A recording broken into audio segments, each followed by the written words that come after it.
here we are. We're doing another Real Talk with Geoffrey. I'm with Mitch Patterson, and I want to give a short shout out because we're going to enjoy some stogies, and I really like Drew Estate acids, Kubas, and we're in his bay, we're lighting up, and we're just going to have some chats about life. So I'm just going to get this guy going. Dude, I don't remember the last time I had a stogie. My problem is I inhale them, so. Drew Estate probably would enjoy that, knowing that. We'll give her a rip, though. Yeah.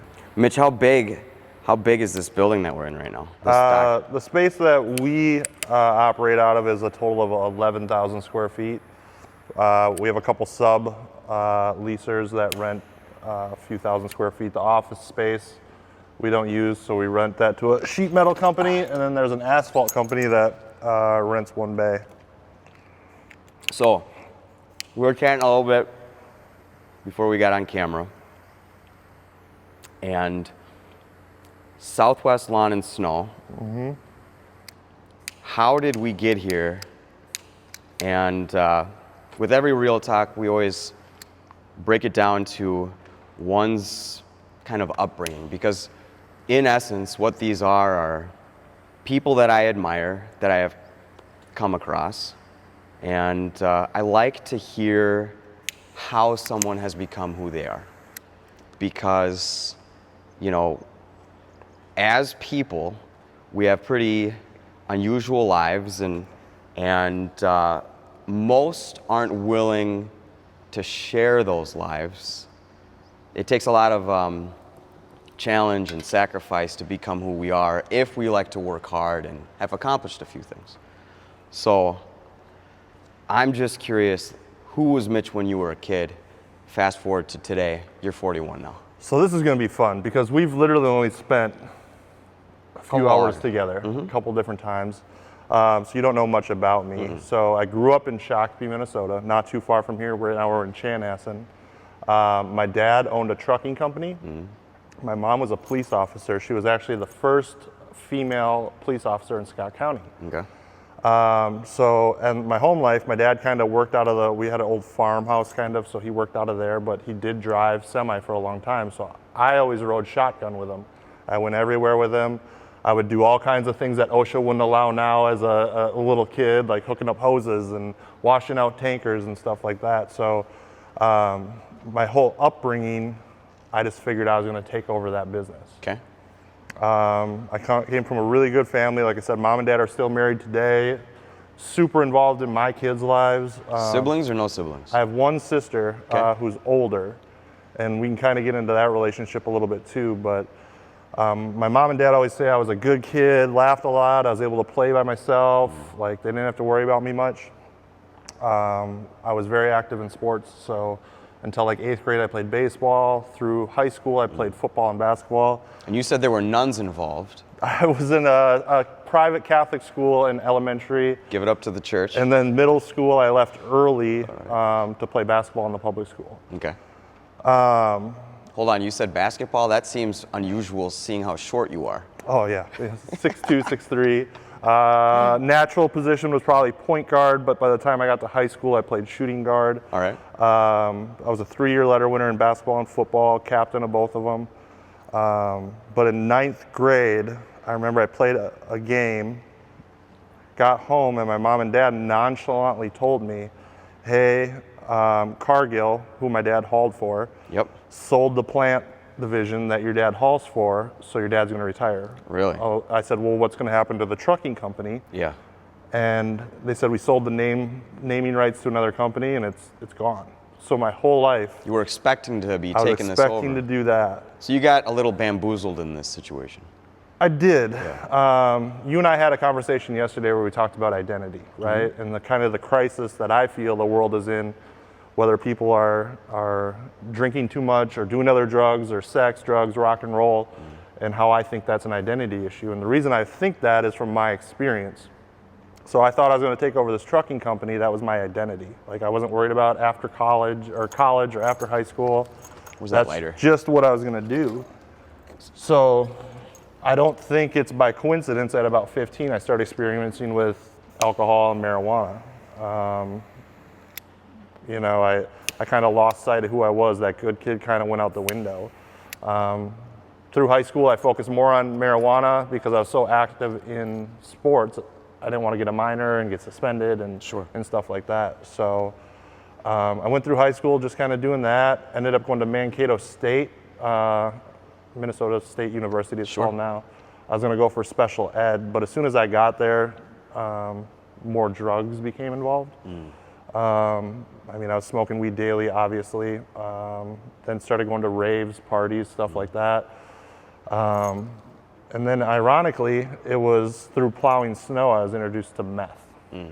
I was taking it to stay awake, work more hours, stuff like that. But that eventually became my drug of choice. So from 18, graduated, you know, honor roll student, captain, all this. By 19, I was a full-fledged drug addict. Wow. Yeah. That's a short period of time. It happened real quick. Okay. I remember those days, my mom, she would pull me Was this, just to back up on that, Yeah. was that because of the group of people and you were essentially kind of pulled in on what they, or were you, sometimes people become a bit of a follower of a group and sometimes people become a bit of a leader of a group. Like where on that spectrum would you say in that particular like group of shenanigans, those jokesters, where were you? I was kind of a lone wolf. Okay. Because I would hang out with people who were doing well and I would hang out with the drug users. You were double life kind of thing. You were group like jumping essentially. You were skipping different kinds of like groups of people. I would say that, but I mean, I knew right from wrong. You know, I knew the lifestyle I was leading was wrong. I just didn't know what else to do. Yeah. So I ended up dropping out, getting kicked out, however you want to call it. Did anybody know outside of like these core groups of people? Like did family know? Did neighbors know? Eventually. So, okay. I mean, we can kind of fast forward through it. By the age of 22, I was living on my own in the same town as my parents, still partying, still doing whatever. My mom was still a police officer. She'd pull me over and search me. She wanted to bring me to jail. Wow. She wanted to know that I was safe for a night. And now to this day, she asked me, hey, those times I pulled you over, did you ever have drugs on you? And I was like, every time. Wow. She's like, where did you have them? I said, well, magnetic key holders under the truck. Yeah. I said, or if you would have tried to open my toolbox, you would have found that it was locked. You would have needed a warrant to get into there to do it. If you would have finally got a warrant to open that up, you would have found a safe in there, which you would have needed another warrant to get into. I was raised by a cop. I just always was one step ahead of my thinking. Were you going to force your mom to get a warrant on you? I'm surprised she didn't. Wow. So my family knew. So we'll kind of get into why I got sober. My sister, who we talked about earlier. Older, 4 years older. She's married. She was pregnant with her first kid. What's her name? Her name is Leah. Okay. Leah was pregnant with her first kid. I was supposed to be at a family event, and this happened all the time. So with meth, you're up for days on end, and then you crash. And I would try to stay awake for these things to make sure I was awake, and I'd end up crashing. Well, I woke up with my parents standing over me. Wow. I wasn't at home. My mom searched me, probably because she wanted to bring me to jail, didn't find anything. She wouldn't let me drive, so my dad took my keys because she knew I was under the influence. Basically, me and my dad had it out. He told me that I was dead to him. Sure. And now this is someone that I admired and spent a ton of time with, right? I had a friend that had died a year earlier in an accident, but it was probably drug related. My dad said, I buried you next to him. In my world, you're gone. So I hop in the car with my mom. We start driving to my house. And I was still doing that double life. I owned the house, but I had renters that were in NA and AA. So I'd go to meetings and pretend like I was sober to keep people happy. And then I'd use at night. Like I still had that double life that we talked about in college. Kind of a shameful secret, in essence. Yeah, but the insanity, like, I kind of liked it. Sure. Like not only do you get addicted to the drugs, you get addicted to the lifestyle, the adrenaline, you know, everything. But my mom was giving me a ride home, and she said, just so you know, we had a family meeting without you. Your sister and her husband were there, and as far as that unborn child is concerned in her belly, it doesn't have an uncle. We're not going to tell that child about you. We're want nothing to do It's with a you. very strong thing to say to a man. It's the most bold thing a parent could ever do, Yeah. because it was going to save me or it was going to kill me. And we're driving home. I really didn't say much. We got to my driveway, and I lived out in the country, and there's like a hill with a sunset, and I sat in the driveway where my mom went in. You weren't married yet? No, I was not married yet. Sat in the driveway, watched the sunset, and my mom went in to tell my roommates what was going on. And I said, God, this is your world, not mine. Have your way with it. And my mom came out, and she said, well, this is goodbye. And I said, Mom, I'll do whatever it takes. And she said, whatever? I said, whatever. And up until that point, I'd refused to go to inpatient treatment because I knew I wasn't done. I'd been in outpatients and everything. She said, okay, I'll pick you up tomorrow. So that was April 19th of 2004. Do you know who C.S. Lewis is? The author? Yeah, the yeah. author. Yeah. So he has some writings about where he essentially describes how all persons, but he was writing about men and specifically, have to go through a bit of a dark period, and they have to hit their darkest period to basically become reborn and start fresh and go off onto a proper path. I don't want to interject, but No, I mean, at some point, looks like that was kind of like your rock bottom. correct. So they say that alcoholics and drug addicts will stop using when they're about to lose something they're not willing to lose. Sure. I And wasn't in this willing, case, this is the love of family. I wasn't willing to lose my family. Yeah. Okay. And I credit them to my upbringing and the closeness and the time they spent with me and the love that they poured into me kind of brought me back, right? So my mom picked me up the next day. We started heading downtown. This was April 20th of 2004. And I go, where are we going? And I had been in AAA, NA, all that stuff. She said, we're headed to Minnesota Teen Challenge. Minnesota Teen Challenge, I knew had a year Is that program. downtown? So I went to the Portland building. You can kind of see it from 94-35 Exchange when you kind of come around that corner. Yeah. It's in the heart of some troubled areas. But That's in the Phillips neighborhood, I think. I believe so, or close to. Yeah. Okay. So we get there. I do an intake. They don't have any funding for me. My health insurance had already used up all the funding that they allowed for treatment because I'd been to multiple ones. Couldn't afford to pay for it on my own, but I was sitting there, and they have a year program, and I found out they had a 60-day program. But the person said, this isn't based on the 12 steps, this is based on the Bible and sin. I look at my mom, who's like So they're a Christian organization? Are they a So I look at my Catholic mom, organization? 5'4", 135 pounds. She looks at me, she goes, you got a problem with that? And I was like, nope.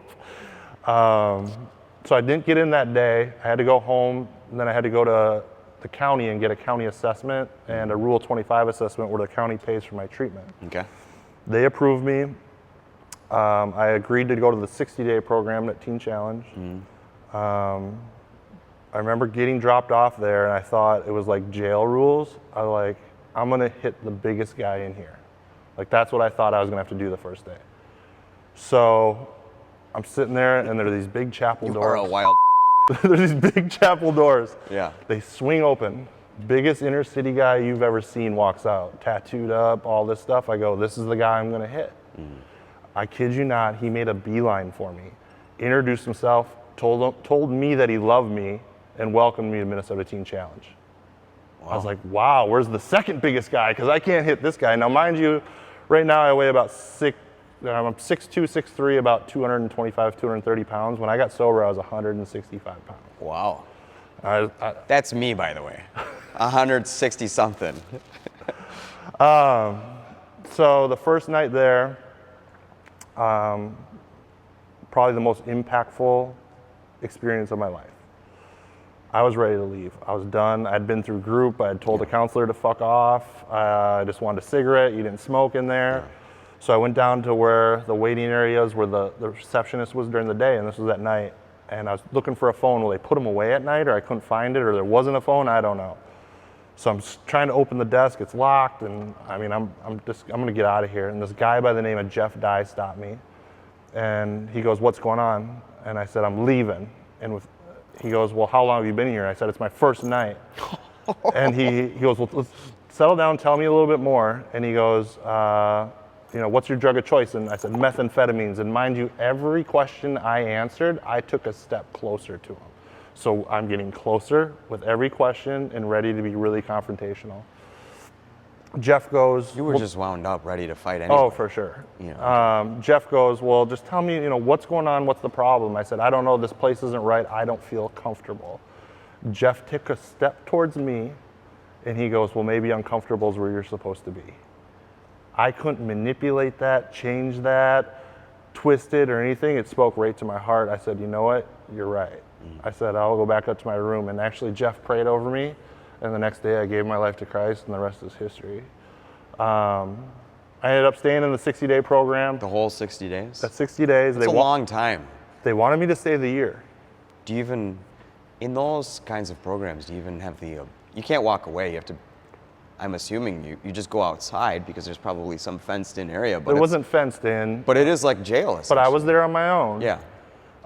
With no courts hanging over my heads. There was people in there with 10 years hanging over their heads, 5 years that would go there instead of going So to if you prison. really wanted to, the ability for you to just walk out into whatever, the wilderness is like that. Like that. So every day is really a choice. 100%. And For that's me, it was. That's challenging. So, but in my mind, I was already done. Yeah. And rooms of AA and stuff like that, they'll tell you, it's one day at a time. And I think you do have to take one thing at a time, one day at a time. And that helps a lot of people get through. But like I tattooed my sober date on my arm. Like I'm done. And I have too much pride to erase that, change that. And there's been times where I've had to look at it like, I'm not going to look like an idiot. Like that's tattooed on my arm. We're going to keep it, especially after 2009. Like I could have made that into a 9 if I needed to, but Sometimes pride is valuable. And this is one of those, the stubbornness of it is making you defeat. Right. Yeah. So they wanted me to stay the year, and I said to them, I said, look, I haven't completed anything in a really long time. I completed this 60-day program. I feel just proud of that, a sense of accomplishment. Yeah. I said, if I stay for the year program, someone says something to me next week and pisses me off, I leave and I've accomplished nothing. So I just prayed. I said, God bless the decision that I'm going to make. And that day, a guy came and spoke. And he was from Hosanna Church in Lakeville. Okay. He was a vet, just high energy. And he spoke, and I don't remember what he spoke about, but I walked up to him. I said, I'm leaving here next week. I don't know where I'm going, but I'm coming wherever you are. He said, I actually have a young adult program. Why don't you come check it out? So I got out. I went back to the same house in the same town, driving the same vehicle. Wow. And just felt like I had the protection of God over me. Yeah. And started hanging out with that group and like did 2 years with them. And a lot of them were in AA. I still went to meetings and stuff like that. But I didn't run into my old friends. They didn't see me. It was the craziest thing. You mentioned my wife earlier. I had promised myself I wasn't going to date for like a year sober. And fortunately, it was like September of 2004. She broke that. She had just turned 19. I was 22. One of these days I'm going to ask her, how'd you wear them out? Oh man. So I was like 4 months sober and I met her. All right. She had just came back from New York. She was modeling in New York. Came back here basically just to put things together to move back there. Her and I met. I mean, we had a pretty toxic relationship. And I think she'll say that too. Both of us. I mean, Listen, it's a fine line between toxic and passionate. Okay? Sometimes it was toxic. Okay, well. It wasn't the healthiest at times for either of us. Yeah. I mean, she was kind of in the heart of her partying, not to the level that I was. I was newly sober, but neither of us had ever been in like a healthy relationship. Okay. This is how old now? She was 19, I was 22. All right. There's a lot of life that you've already lived up until 22. I've been through a lot. Yeah, okay. I had an aunt who once said to my mom, like, I would just wish, after I got sober, I just wish Mitch would go to school or just experience life a little bit more. My mom laughed and goes, he has more experience in his 19 years than we do in our 50, you know? Ashley and I were introduced. I was working with a youth program. A single mom ran it with a daughter who like kind of looked up to me as a big brother. She was dating Ashley's little brother who was 15 at the time. They introduced us and basically set us up on a blind date. So they had dinner at their house. They invited me, they invited Ashley. It was super awkward. So, but Ashley was. It felt forced. It felt forced. Ashley was hot though. So I didn't want her to. I didn't want her to know I smoked cigarettes because I didn't know anything about her. You know, so I wasn't smoking. I had my truck all Probably clean. agitated from that. A little bit. Yeah. So we did dinner. Her and I were doing the dishes. We're like, should we just go watch a movie or something? She's like, yeah, let's go to a movie. So we went to Garden State, which is full of drugs anyways, and I just got out of treatment. Great movie, though. A really good movie. Her little brother and his girlfriend came with. Great soundtrack. Her little brother and girlfriend came with. Yeah. It was just whatever, no sparks. I dropped off Nick and his girlfriend, and then I was bringing Ashley home, and she was living with her mom. And we're a block from her house. And she's like, do you smoke cigarettes? I was like, I do. Do you smoke cigarettes? She's like, yeah, I do. Do you have any? I said, open the glove box, open the glove box. 2004 when everybody was still smoking. Yeah, so we both grabbed cigarettes and we sitting in my truck smoking, and we started opening up, talking to each other, right? Like kind of their guard was down, right? Yeah. And we're like, this is awkward. Should we take a walk? Sure. We walked for like 3 hours, just smoking cigarettes, getting to know each other, like just connected. Right. Sure. So we like casually dated for a while, and you know, it's an interesting thing about nicotine. Not to again like change the subject, but it is a nootropic, meaning that it does help like expand conversation and, and all these sorts of things. So, you know. So we casually dated. Finally, I just said, "What are we?" And she goes, "I don't know. We're just friends." And I was like, look, there's too much emotion involved here for me for us to just be friends. See ya. She's like, what? I said, I'm good. She's like, can we still be friends? I said, no. A couple months went by, and I had a friend in Teen Challenge. I was in the year program, and I remember I picked him up, and I was driving him home to Wisconsin, to like Janesville. And I got a call from her, and he saw it ring. He goes, you gonna answer that? And I said, no, I'm done with her. And he goes, I wanna see what she says, answer it. And I said, all right, I'll answer it. She said, hey, where have you been? I've been trying to get a hold of you. I was like, sorry, just been busy, you know, whatever. I said, I'm giving Chris a ride home. Can I call you on my way home? She goes, that'd be great. So I hung up the phone. Chris is like, you gonna call her? I was like, no. He's like, are you serious? I was like, dude, it's just, I like her too much, and if we're not gonna be together, I want nothing to do with her. So I didn't call her back. A couple weeks went by. She calls again, I answer it, and she said, I'm gonna see you tonight. And I said, okay, whatever. And I was volunteering with that youth program, and I was talking to some teens, and all of a sudden someone comes up behind me and puts their hands over my eyes. And the kids are like, guess who it is? Because they knew who she was. They said, guess who? I named off like 5 different girls. Purposely? Yeah, I was like, Christine. I was like, Haley, Heidi. They're like, no. And like, okay, it was Ashley. And we officially became boyfriend and girlfriend, you know, that night. All right. She had to do a lot of traveling for modeling. She went to Malaysia. I didn't know that. That was Singapore, Malaysia, Miami, stuff like that. And then me dealing with new sobriety, like it was difficult, right? We dated for about 2 years, and it just kept getting healthier and healthier and healthier. After about 2 years, I proposed to her, and she said yes. We were engaged for 2 more years, and we'll celebrate 15 years married on August 1st. So you had actually gotten married at 25? No. 26? 26, Yep. okay. She was 22.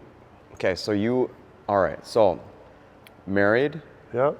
At what point did you begin to work for St. Hubert's then? So as soon as I got out of treatment, Yep. and I had worked for them in high school and stuff like that. Yeah. Never really full time. I said, I need somewhere safe to work. I'll work nights, I'll work weekends. As a matter of fact, I'd like to work nights and weekends to stay out of trouble. So I started doing nights and weekends maintenance, cleaning toilets, washing windows, cleaning up vomit, all that stuff. And it was a really safe place for me to work. Sure. I worked there for like 20 years. Wow. Including the high school years, if you put them all together. Sure. I eventually worked my way up through the maintenance department, had more of an operational role. Ashley, my wife, was building a company called Forever Bride. Forever Bride was basically an online wedding magazine, but really what she was doing is she has a heart for other companies. So she wanted to go into these companies and help them build it, help them. Sure. So really she was marketing for them, right? Sure. And then she was putting together groups for them to network and just help each other and just connecting people. And she's really good at it. And she was, pretty successful in doing that. Then COVID happened. And I'm still working at St. Hubert's because when married to an entrepreneur, I had the steady income, which was good, health insurance, Sure. discount on tuition for our kids. COVID happened, and she was kind of in a scramble. Is that where they went? They went to St. Hubert's? Yep, my kids Okay. went to St. Hubert. She was in a scramble with Forever Bride Yeah. because all these weddings were being canceled, these small businesses were tanking, and she had reached out to David's Bridal.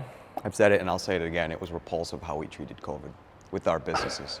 Don't get me started. Yeah, that's I different. think we can agree on that Yeah. one. She reached out to David's Bridal about partnering. Long story short, they saw her, her website and her business, and they called her back and they said, "How's Forever Bride doing?" She goes, "Well, actually, we're in negotiations to sell it." They said, "Don't sell it." And she goes, "What do you mean?" He goes, "The CEO said I'll call you back."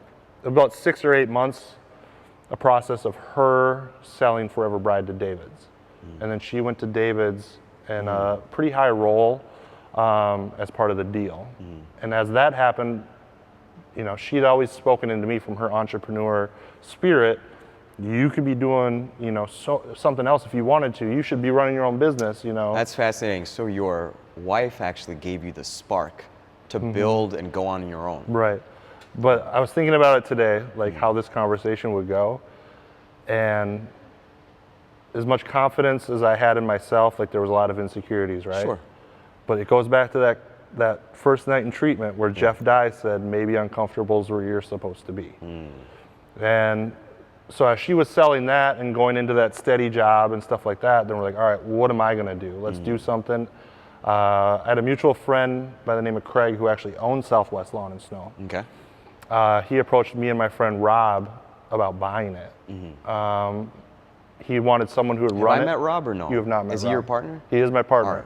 So he kind of runs the landscape side of it. I run the lawn side of it. Okay. He also owns another company that he probably spends more time at, but I take a bigger draw from this company. You know what I mean? Sure.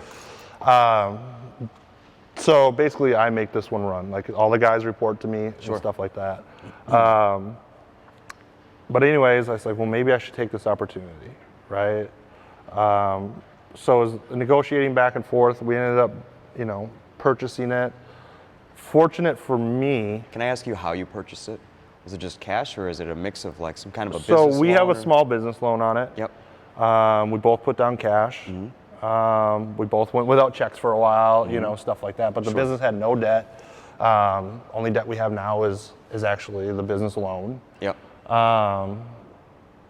And so Was that challenging to secure?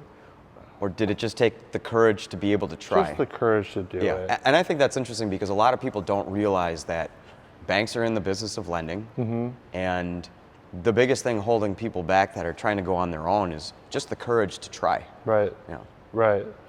So we worked with Old National, who was great. I've had a relationship with him for a long time, and that's who Rob did too. We bought the company. It had a number of employees. It had a few on salary, a few hourly. Lucky for us, all the ones on salary, to this day, we've still retained. So How many guys would you say are on salary? I have 5 on salary right It's a lot. Yeah. That's big payroll. Yeah. But we retained all of them. Like I knew how to cut lawns. I knew how to do Sure. this sort of stuff, but like I didn't know the properties. I didn't know the ins and outs. Like there's a lot that I learned from them. And so like from year 1 to now and into my 3rd year, I'm really comfortable in it and I understand the in and out of it. That's why, we talked about when you got here, I work in the field because how am I going to manage these people if I don't understand what they're doing? Sure. Right? Some people say it's just cutting grass. It's not. It's knowing the ins and outs of these properties. It's knowing what makes a property difficult to manage versus one that's easy, and how am I going to bid a property if I don't know that? So my employees have actually taught me a lot. and they've been extremely loyal to me. But I tell each and every one of them, if this isn't where you want to be, I want to help to get you to where you want to go. Sure. And the reason I say that is because so many people helped me. I had my wife encouraging me, my upbringing with my parents. Yeah. Through my sobriety, we have a mutual friend, Atrion, who's a huge supporter of me, and another entrepreneur that pours into me a lot. And I'm surrounded by those people. A lot of these employees that I have, a lot of them were hired out of a treatment center. Sure. They don't have the upbringing that I have. They don't have the social network that pushes them. So I want to be that for them, And we talked about I hired a 19-year-old. You're taking a brotherly role in a lot of these guys' lives. I want to. Yeah. But I also have to make sure that there's boundaries where that I don't get too emotionally attached, right?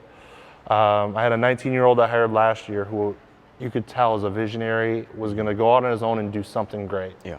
He said he wanted to go into lawn and landscaping and snow removal. I said, all right, I'll teach you everything that I know, but when you go out on your own, I want 10% of your business. Which is fair. Which is fair. Education. And he went out and he did that, and now I own a small part of that company. That's what I think I'll keep doing to kind of build my portfolio. Sure. Right? But like we talked about when you got here, I have to figure out a way, as comfortable as these things are, I need to figure out how to get off of this in order to really scale this business, right? Like right now, I couldn't toss the keys to you and have you run it. Okay. I mean, we didn't film that, but these are not as easy as I thought they were to play around with. I was kind of driving this thing like Austin Powers in the hallway there. I got a foreman named Jimmy who will have you dialed in 2 years. He'll make you weed whip for a year, and then he'll put you on a mower. Okay. But Jimmy's very thorough, and he'll teach you beyond what you need to learn. So if you want to ever give up the real estate and YouTube, I got a position for you. Fair. You're the perfect size for weed whipping, though. Oh, thanks. I don't know how I should take that. Hey, listen, you were my size at one point, it sounds like. I was. Just taller. So so you've been in this position for 3 years. Mm-hmm. Did COVID slow down, or was it actually just kind of... So this was an essential business. Correct, okay. So you never really had the opportunity to do what many others did, which is skip a beat. Right. You were going hard the whole time. Right, and for the first while, for a long time, I still worked at St. Hubert's while running this because I wasn't taking a check here and stuff like that. And St. Hubert was really good to me. I told him if I gotta leave, I gotta leave. And that plus I didn't want to leave them high and dry, so I stayed on to kind of help with the transition. And like even this morning they called me about questions. I ran over there and helped with some stuff that they had questions about. But I don't think I could ever go work for somebody else again. Because it's a difficulty with authority, or that that your character is better used leading guys or leading Because I'm people? starting to figure out where my identity is again. Got it. All right. You know what I mean? I always knew I wanted to be a business owner. I always knew I wanted to do it on my own. I kind of forgot that, right? From the drug use was my identity, then the sobriety became my identity, right? But just kind of taking that extra step, getting uncomfortable, and I don't care if it's in business or anywhere in your life, like that'll make you realize who you really are, right? And I've seen you interact with your kids. You're a good dad. Oh, thank you. Yeah. Mama raised them right. Yeah. Did you grow the business since you've taken it? Great question. So I think if we look at our numbers from where we took it over to now, we're up over 30%. Well, that's a massive growth. Yeah. In 3 years? Yeah. Less than 3 years. In less than 3 years. Yep. Okay. This is my second year on a mower, 3 years of snow removal. And what were the fears in that? And who's making those calls, and who's getting the new, partners or clients or however you want to refer to So these Rob and I guys? both do a good job of being connected in the area. Yeah. We work with some big property managers, and when you produce, you get their attention. When you produce and answer your phone in this industry, you really get their attention. So it was the first year we were in business, or owning the business, I got a call from one of our management companies, probably one of the bigger ones we deal with, one of the property managers. It was literally the first year that we were doing this. And she said, hey, we're having this big convention with a bunch of property managers from the Midwest. Sure. Will you come speak at it?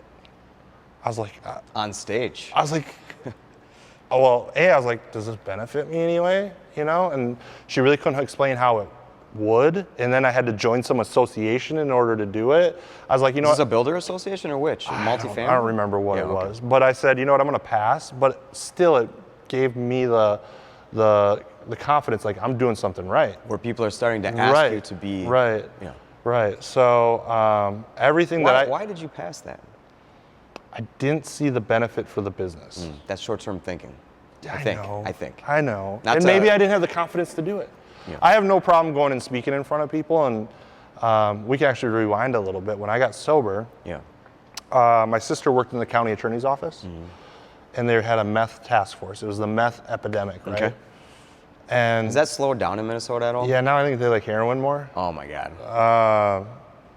And it was a meth epidemic. They were making this big push, and I said to my sister Leah, you know, if Pat Silberto, the county attorney at the time, needs me to do anything to help, you know, they had a golf tournament, I could work a table or whatever, and she said, I'll talk to him. So she said, Pat, my brother wants to know if there's anything he can do to help.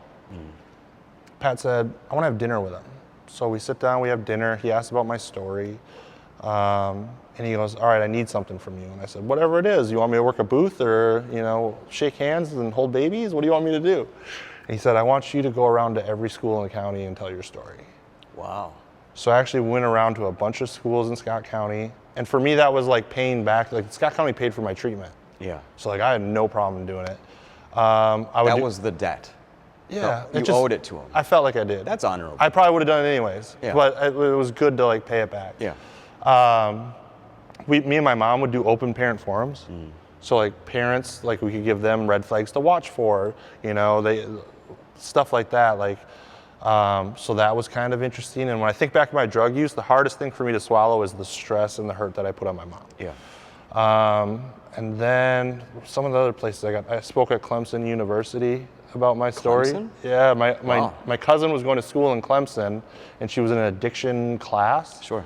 And I don't know if she gave the professor like one of the videos from where I spoke. But he's like, can you get him down here? And so we flew down to Clemson and got a tour of the stadiums and the weight rooms and ins nice and outs, and then spoke in that class. So What do you think is the biggest challenge for our young men right now? it's identity. Yeah. 100%. You know, like I tell people all the time. Seems like it's getting it's like getting erased. Like there's this push to like disconnect people from the good aspects from where they come from. I don't know, it just seems really And these are all my thoughts and feelings on it. So I look around and I have friends in their 30s who are still single. And I would not want to be in that age and trying to date, especially a woman. But I mean, we have made, you know, promiscuous sex okay, we've made pornography okay, like we've made everything just kind of easy, you know. Like I remember when Ashley and I started dating, I wrote her letters, I brought her flowers, like you don't Nobody's writing letters anymore. No. You know, you're sending a... Half these guys can't even write. Their penmanship is illegible, you know? Well, mine's not great. Yeah, but mine's not great either. But there's no chivalry, right? Yeah. And the world has made it so easy But chivalry is also not even it's not even a respected character any longer. No. It seems like it's like being anti-chivalrous is what is being like venerated. Right. In some capacity. Right. Like be a dick, because that's the right thing to be. Right. Yeah. And social media, pornography, all that has diluted the values and the morals and the people today. I remember being at a restaurant and I said, Ashley, I'm so afraid for Mona to date.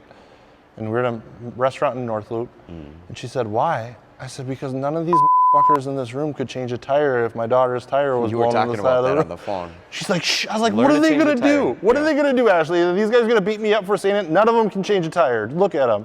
You know, like, my goal is to raise my boy a little bit different. Yeah. Have I been a perfect dad? No. But that's None not of us different. Are. No. That was the normal way of doing things. But he's going to know to change a tire. Sure. He knows to respect his mother and his sister very much. You know, every time, like, you know, the last winter we had, there was there was a couple snow events where I was like, Dad's gonna be gone for 3 days. Like, what's your job, Cash? My job is to protect the girls. Like that, I instill that in him every time I leave. He's like, that's my job, that's what I'll do. So you that's a recurring statement that 100%. you make? Oh, you're drilling it into him hard. I'm trying. All right. So I'm trying. And you've met my kids, they're really good, they're really respectful. Very well. And I want that to continue. I don't want a smart ass 15-year-old. I don't want someone who's gonna make me look bad when they're out in public. And one of the things that drives me nuts with kids these days, you ever walk through the grocery store and you see a mom and their child, and the child has earbuds in? That just blows my mind. It drives me absolutely bonkers, so. We're allowing our youth to hide. I agree. And it's not okay. No. No. But they're just masking it. They're masking their insecurities. We're not addressing root issues. Like, my dad was hard. Like, and he was hard on me, but I always knew he loved me, right? So I think that's important. Like, I'm never gonna be a perfect father, but my kids are always gonna know they love me. My mom wasn't a perfect mom, but I knew she always loved me. Even when they were saying, we're done with you, I knew it was out of love, and we get so distracted with our careers and social media and Lake Minnetonka. That's me holding myself accountable. Yeah. That sometimes maybe we put that on the back burner. It's a nice looking boat you have. Well, that's my wife's boat. Okay. She wanted a boat, I didn't want a boat, so we compromised and got a boat. That's a pretty cool wife. So. What do you think what's the next step for this business over the next couple years? Great question. So. 'Cause I know we talked about how you wanna take those that might have a little bit of an entrepreneurial spark now and kind of train them a little bit, essentially. Right. And maybe expand out. So there's 3 options, I think, in my opinion. That's almost like setting up franchises, in essence. Not really, but. Well, I want to continue to do that if I stay in this role in this industry. But there's 3 options with a business like this. I want to either build it, find someone to run it, and just collect a check and have it as almost a passive income. Or I'm going to build it and I want to sell it. Or I'm going to build it, have someone run it, and pass it on to my kid. So as Cash gets older, even Mona, if she wanted to get into it. But you saw how that could be a false hope, in essence, because you thought that was going to happen. And variables of life and complexities do exist. And so, like, does he want to do this? Do you make him do this? I mean, he's how old now? 10, you said? He'll be 7. 7, okay. Yeah. Does he ever come in here and clean shit and work around stuff? Do you ever get him in the field and all that? He comes in here once. 7's pretty young. He comes in here once in a while. He could probably do this better than me, though. He sits in a Bobcat. He'll do whatever. But no, I don't push it on him. Okay. I don't say you're going to take this over. Like me growing up, it was you're going to take this over. This is what you're going to do. Yeah. I'm very careful not to ingrain them. I ask them more what they want to do. Right now, their idea is they want to open a bakery together. A bakery? They want a bakery. All right. So, and they want to live next to each other, and they're going to do life together. Well, kids' minds change after a while. 100%. But I'm a big sourdough guy. Me too. Yeah. Me too. So back to the question, though. The plan is to either build it, find someone who can run it, because it's really hard for me to build the business when I'm in the field. So if anybody sees this, that is an open invitation for people to start to like send in their contact info if they want to come on board and be that guy. If they want to be. Yeah, why not? 100%. I think my retention rate for employees shows I'm pretty easy to work with. Is there turnover in this industry? A lot. There's just no shows. I mean, there's just guys that just all of a sudden won't show up? Or end up in jail. I mean, it's a rougher industry, so it's rougher guys. Right, right. So I've fired a couple. What was that like? Man, I don't want to give people an insight of what kind of people might be on their property sometimes, but I had one guy who... Listen, people are not idiots. Who they pretend like they are. That came with the company. He was a part-time employee, and he struck his baby mama. And he told me nonchalantly, and I said, well, you're done working for us. Yeah. And he said, what? I said, I couldn't tuck my daughter in at night knowing I employ someone who thinks that's okay. It's not okay. The most recent one that got fired, he didn't even get fired for this. I brought him back. I hired him out of treatment. He was in extended treatment, inpatient, but he had days where he didn't have groups, so he got to work. So he was working a few days a week. Great guy, knew what to do. He's not the type of person that's going to hurt someone. He just couldn't stay out of his own way. He then went to live in a sober house. About the second week there, his behavior started changing. Me and our foreman and other employees were like, something's going to happen. He started showing up late to work, and Ashley was with me when we had this conversation. I called him and I said, look, these small little mistakes in responsibility are going to lead to catastrophic failure in your sobriety. Sure. The next day, he was arrested for a DWI. That sucks. He got out of jail. I said, come back. Let's see how it goes. Mm-hmm. He started working, kept on being late. Behavior wasn't changing. I said, have you been to an AA meeting yet? No. Have you talked to your sponsor yet? No. Mm. But I've been working on my 4th step. I was like, okay. Kept being late. I said, you're late one more time. You're done. Yeah. And Friday, we're at the shop at 7 o'clock. Trucks leave here at 7 o'clock every day. He was nowhere to be seen. Hour and a half later, he calls me or texts me. Sorry, I didn't let you know I had a meeting with my PO. Where should I go? And I said, I'm trying to decide if you're fired or not. Like, why didn't you tell me you had a meeting with your PO? He said, I thought of it last night. I said, you could have texted me. I would have known when I woke up. Yeah. I said, I'll tell you what, have your PO call me, confirm the meeting, you still have a job. No response. He calls me Sunday, or texts me Sunday. Hey, can I work tomorrow if I show up at 7? I said, I haven't heard from your PO. He's like, actually, I didn't have a meeting with my PO. I had to wait around so that I could get served these court papers. Mm. I was like, they don't give you a warning when you're served court papers. Mm. I was like, he's like, no, here's the court papers. They were dated like June 21st. Mm. I was like, look, like, we're done. So, I mean, that's the type of stuff you have to deal with. My foreman, the other ones on salary, they're all pretty good. You know, but these little part-timers that you bring in, we have a relationship with that treatment center. I'll continue to give people a chance out of there. A lot of the guys that are full-time now are from that treatment center, so it has worked out sometimes.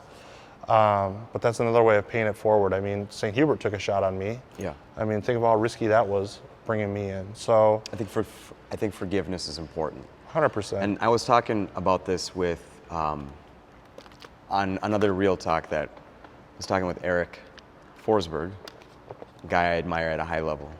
I think it's important that society, like, there's the lessening of standards that we're seeing everywhere, which I think is quite disappointing and reduced consequences. But there's a lot of guys in jail or in prison that are coming out, and they need people to take chances on them because they did serve their time, and society should forgive in some capacity.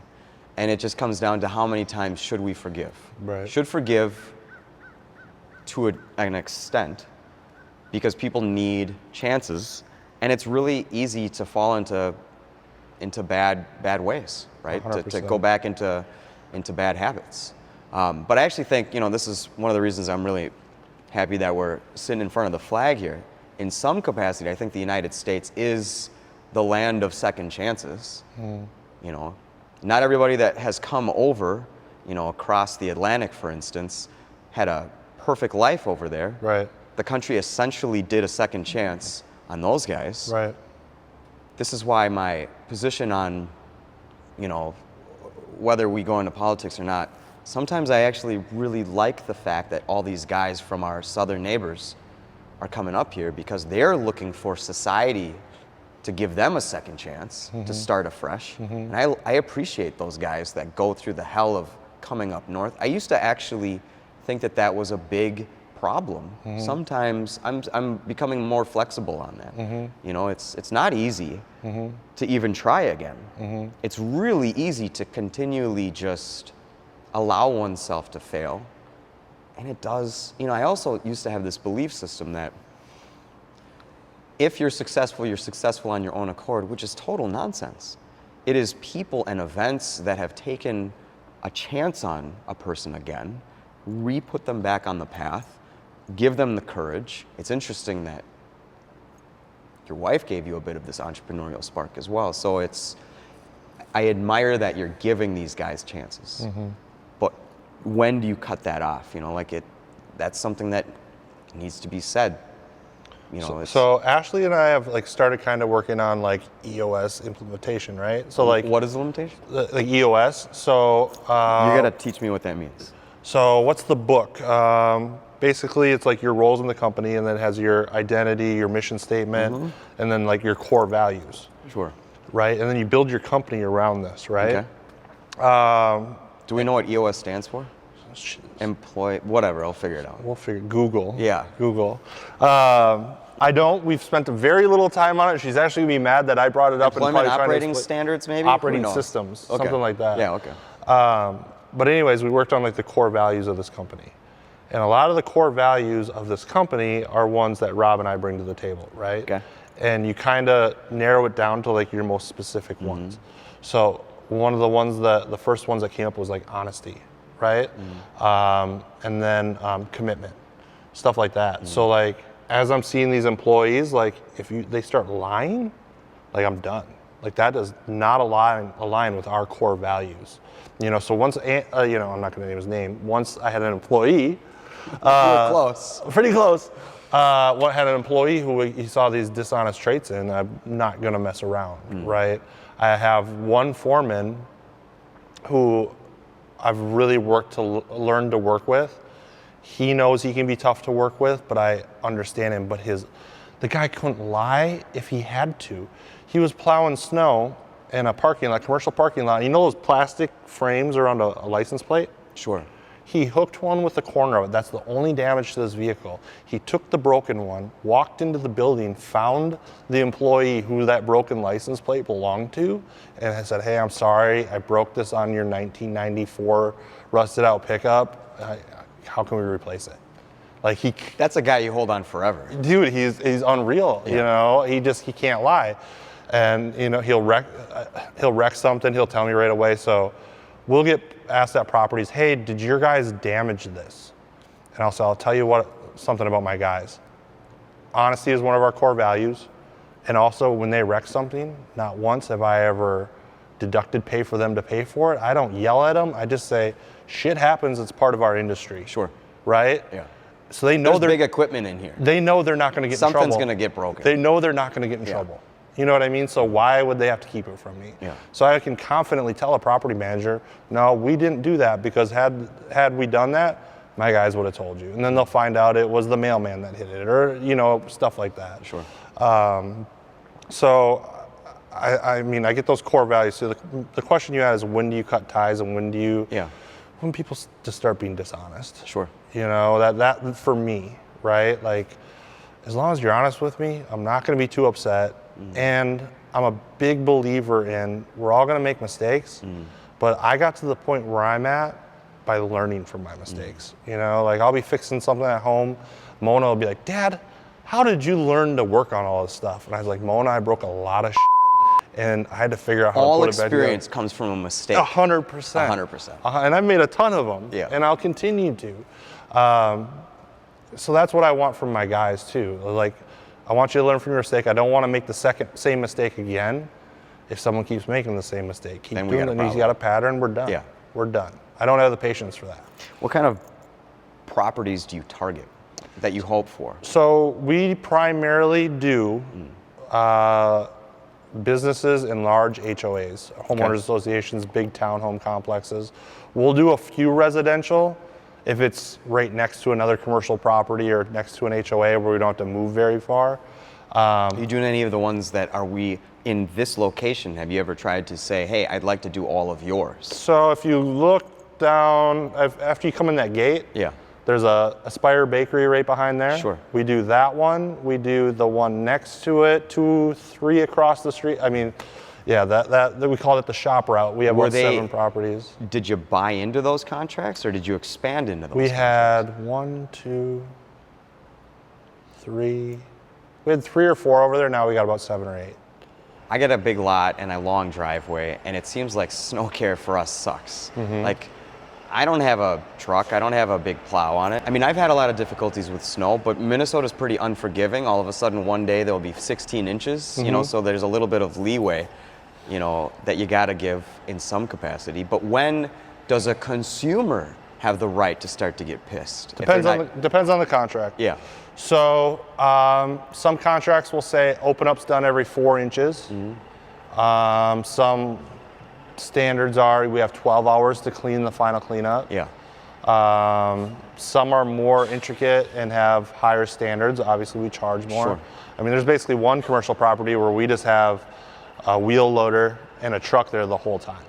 Really? Yeah. It's just on site. Just on site, doesn't really leave during a snowstorm. Wow. So to keep it completely open. You're just prepping to make sure, yeah, okay. So it's cheaper for them to pay us to keep it open than it is for them to stop operation. Wow. It's actually a big lumber yard. Yeah. Is one of them.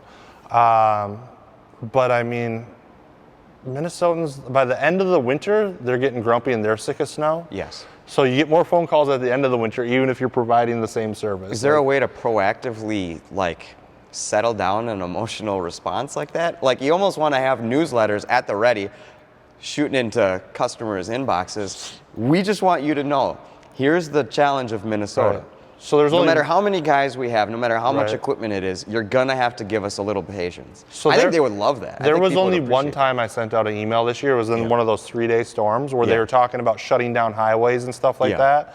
Where I was like, hey, if this gets bad and they shut down highways, we're gonna have to be off of them. You're gonna have to show us a little bit of grace, etc. And a lot of them had responded, thanks for the update. We're actually closing tomorrow no matter what. Okay. So then I had, okay, those buildings can wait. Those ones, we can get to those later. We can, and it helped us structure the game plan for that snowstorm. Residential HOAs, big homework. Finicky, I am assuming. Oh, they're terrible. Yeah. They're terrible. I'm almost deciding if they're worth it or not. Yeah. Because not only do you have one homeowner, you have 110. Yeah. And they're blaming you, not the, They want, this person wants it this way, this person wants it this way. I had one HOA. I had just talked to the person who's in charge of the grounds on the board. And we had a game plan. We're cutting at a certain height. And another guy on the grounds team, and this is retired guys, came over and he's like, you guys aren't cutting short enough. I said, well, I just talked to this guy who said this is the height he wanted. Now you're telling me I'm not cutting short enough. Why don't you guys go talk and give me a number? And he goes, and your blades need to be sharpened. Look at how uneven this is. And I said, that's not even cut yet. Look back there. There's a definitive line. This isn't even cut yet. Yeah. Oh, like they just want to kind of be in control and whatever. But there's a large subset of people in general that enjoy being upset, though, too. Well, everyone. So how do you manage that personality? Everyone thinks they can do it. Yeah. I'll tell you this, and I had a property manager who noticed this right away, and she's the same one who wanted me to go speak.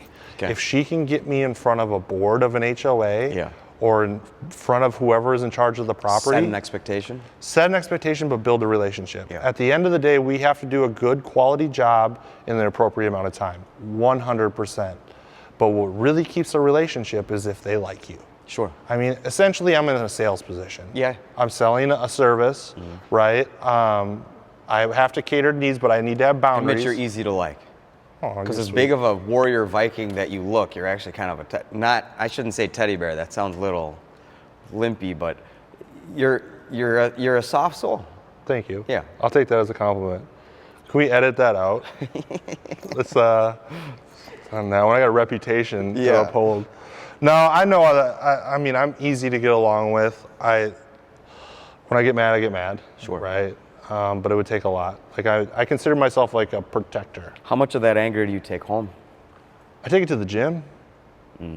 So like Ashley will call me when I'm at the gym, and Lifetime. Yeah. And I have a setup at home. I can work out at home, and she'll be like, "The kids are being assholes," and I'll be like, "Look, if you need me to be the husband and father that I need to be when I get home, You got to unload a little. you gotta bit. just let me." Yeah. And I think everybody needs that. Yeah. You know, if you get too wound up into your work, that becomes your identity. Yep. I continue to go back to that because I believe so much in it. You need some sort of healthy outlet, and there's so many negative outlets that aren't improving us. I mean, I get so much mental clarity. I don't necessarily always listen to music or podcasts when I'm working out. Sometimes it's just headphones in so no one talks to me and they think I'm in the zone, but it's just quiet, doing whatever, and that allows me to not take it home. Are there days when I do? Yes. But I actually had a conversation with my employee today, I said, when I'm in one of those moods, I'll usually tell you guys, I'll be like, I'm in a bad mood. It's nothing you did. I'm going to apologize in advance. You know, I try to be very self-aware of that. So, Where's home? we live in Shakopee. I'm sorry. No, I'm just kidding. So I grew up there. I had a house out in the country. I was on like 5 acres. It was a little rambler. Ashley grew up in a neighborhood. We had Mona. She wanted to be in a neighborhood. I didn't want to be in a neighborhood. I think I overheard or maybe heard you discuss this at one point on the boat. Yeah, she wanted to be in a neighborhood. She never thought she'd get me to move. I was always a country boy. Like I loved going outside and shooting guns in the backyard, all that stuff. So I always grew up in the country and I loved it. Ashley never thought she'd get me to move. It was a snowstorm, and I had done all the snow removal at St. Hubert when I worked there, and they couldn't get something running. So I had to drive up 101, the old 101. It was all windy. There's cars in the ditch everywhere. I'm sliding all over the place. I get there, it was something stupid, like they didn't have the parking brake on, so it didn't start. Got it fired up, they did it. I drove back through the snowstorm. I got to my house, I had a Bobcat at my house.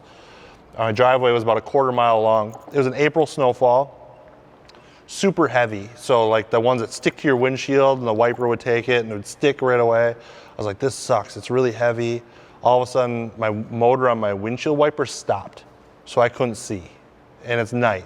So every couple feet, I'd have to wipe it off, back up. It took me like 4 hours to open up my driveway. Wow. I walked in the house, I said, Ashley, we're moving. Wow. She goes, what? I said, we're moving. Threw my hat and gloves, went to bed, woke up at like 4 in the morning, hopped in my truck to run up to work, and I saw my neighbor, and he was out in his tractor clearing by the mailboxes. And I said, hey, I don't know if you heard, but we're moving. You've been a great neighbor.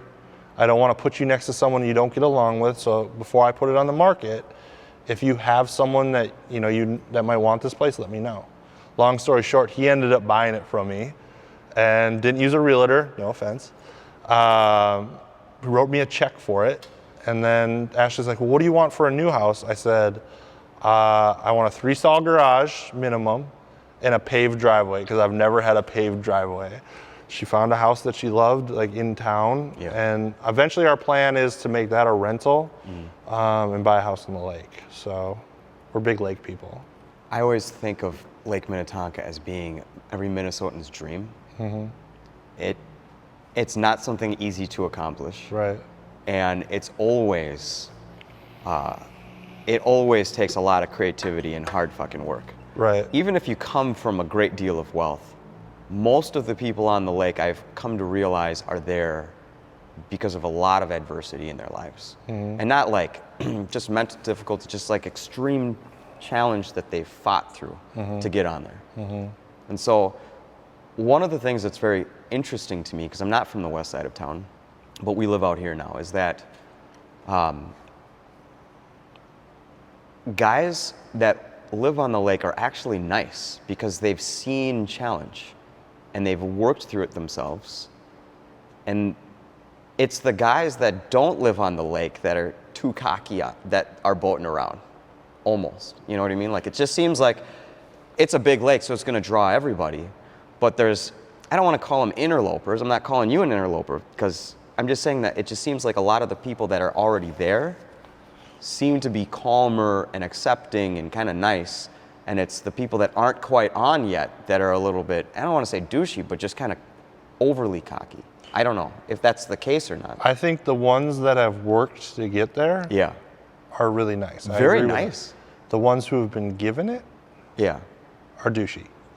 There's a lot of cocaine use amongst those guys. There's a lot of cocaine use. Yeah. I mean, there's a lot of cocaine use in this world. Yeah. I mean, I shouldn't say it that way, I guess. I mean, I don't want to offend anybody. But hey, real talk is not about not offending people. You have definitely, there's a clear-cut line of 2 different types of people out there. Very much. Right? Like, there's a lot of different regulations going on with surfboats. I have a surfboat. The uproar about the damage that they're causing and stuff like that. And to some extent, I agree to it. So I think This is the shoreline that the shoreline stuff. Yeah. You can't tell me that those 40-foot yachts aren't attributing to the shoreline damage, right? Those are big waves that they're... You can't tell me that there's not surfboats that are doing shit they shouldn't be doing. Sure. So I look at it this way. There's pontoon drivers who are idiots. There are definitely jet ski drivers who are idiots. There are yacht drivers who are idiots. There are bass boat drivers who are idiots. And the paddle boarders are just annoying. Well, they come out early now. They like to go super early. Yeah. But like, for It is beautiful though. For Early in example, the morning. I have one 5 a.m. on the lake is an unbelievable experience. It is. Have you done that yet? No. It's so quiet. It's so pretty. Have you ever been on the lake at 5? Yeah. Yeah. 6, maybe not 5. Yeah. I have one scratch in my boat. We were tied up. I was tied up with Atrion. He has a little bump out on the Malibu, and we had bumpers up like normal. It should be fine. Some guy in a surf boat set his surf gate for a wave about 30 yards from us. Wow. And it caused our boats to do this. Then my boat had like 30 hours on it. Did you tell him? I was tied up with Atch on this side and another boat on this side. Yeah. And didn't know the damage until we got untied. Bummer. But I mean, I wish you needed a license to boat out there. Yeah. Like a program you went through that, like I was brought in, I was taught how to drive by people like Atrion, my friend Griffin, Dan Malone, who's the salesman on my boat. Like I spent so much time with them and I was sober, so I was driving their boats a lot. Yeah. And was taught by really good teachers. Yeah. This is where this person has the right of way. And, I don't have the confidence for a boat yet. COVID happened and everyone wanted a boat. Yeah. They didn't know how to drive them. Sure. So you have a lot of that. I just wish there was more of a training program and then a license you could lose if you have a drug possession or a BUI or BWI out there. But I mean, we won't get into that. So, but there is definitely different demographics of people out there, and I 100% agree with you. Boating people are some of the nicest people in the world. Very much so. I mean, It's not easy to accomplish a good boat. No. That in and of itself is a challenge. No, but we also understand the stress of like being out there and something going wrong, or like we see someone who looks like they're broke down, we'll stop and check. Hey, you good? Yeah. And we're not the only boat that does that. Yeah. All boats typically do that. A lot of people are. A lot of people. I mean, you got Big Island. I'm not a big island guy anymore. Just a bunch of pirates and degenerates. Oh my gosh. Yeah. On their mom and dad's boat. And, very much so. And everything else. So we go to Goose Island. That's where we like to tie up. Yeah. Is that where we were? No. Probably. Yeah. Were you with? Yeah, we were with your wife and your daughter and Yep. Atrion. Yeah. That's where we tied up. It's a sandy bottom. Yeah. It's a good time. The kids can walk. Soft and gentle. No beer bottle caps Yeah. and everything else. What do you think do you think Lake Minnetonka is changing for the better? I mean, there's definitely like a lot of development happening. I guess that's inevitable to change, right? Like progress.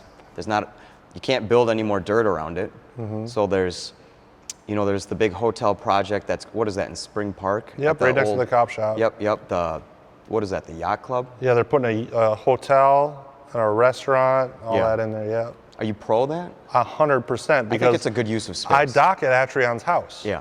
So now there's gonna be a restaurant right there and Goose is right there. Like I'm probably gonna put half as many hours on my boat because I got food and then my tie-up spot and then one of my best friend's houses. So, I mean, time will tell if it's better or worse, right? What do you think is gonna happen to Mound over the next 5 years? So like people make fun of Mound on the lake. Oh, for sure. I love Mound. I would love to live in Mound. Yeah. Like that side of the lake, like if I never have to boat through Excelsior again, I'm good. Like the high traffic, people coming out of the restaurants, you don't know how much they've had to drink, not paying attention. It's never super calm. Like we'll load the family up and just... Halstead?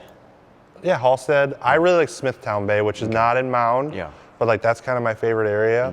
But I mean, you can go over there, it's just quiet, calm. It just seems calmer. Yeah, 100%. Easier access on a cost perspective. True. Yeah.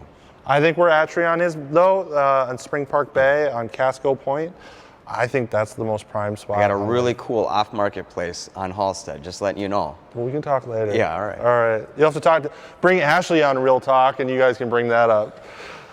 Okay, deal. All right. Yeah. She has a pretty wild story about building the business, selling it, where she's at now, what she's doing, her corporate experience. She's a rock star, man. Like, our marriage, we don't do everything perfect, right? Like, we'll fight like cats and dogs, but how we make amends for it, like, we'll fight unhealthy, but how we reconcile is super healthy. And Sabrina is making me listen to that Sean Whalen guy. Do you know who I'm talking about? The Lion's Not Sheep, and his wife, whose name I'm forgetting a bit here, Sachs or whatever. It's interesting how I'm a big personality. I have my outbursts. I take a lot of aggression home, and I shouldn't, but I do. Right. And one of the things that I'm thankful for is she allows me to have my bit of an outburst. It's kind of a quicker makeup kind of a deal. There's different kinds of couples, and I need a personality that allows me to explode a little bit. Quicker forgiveness, essentially. Right. Yeah.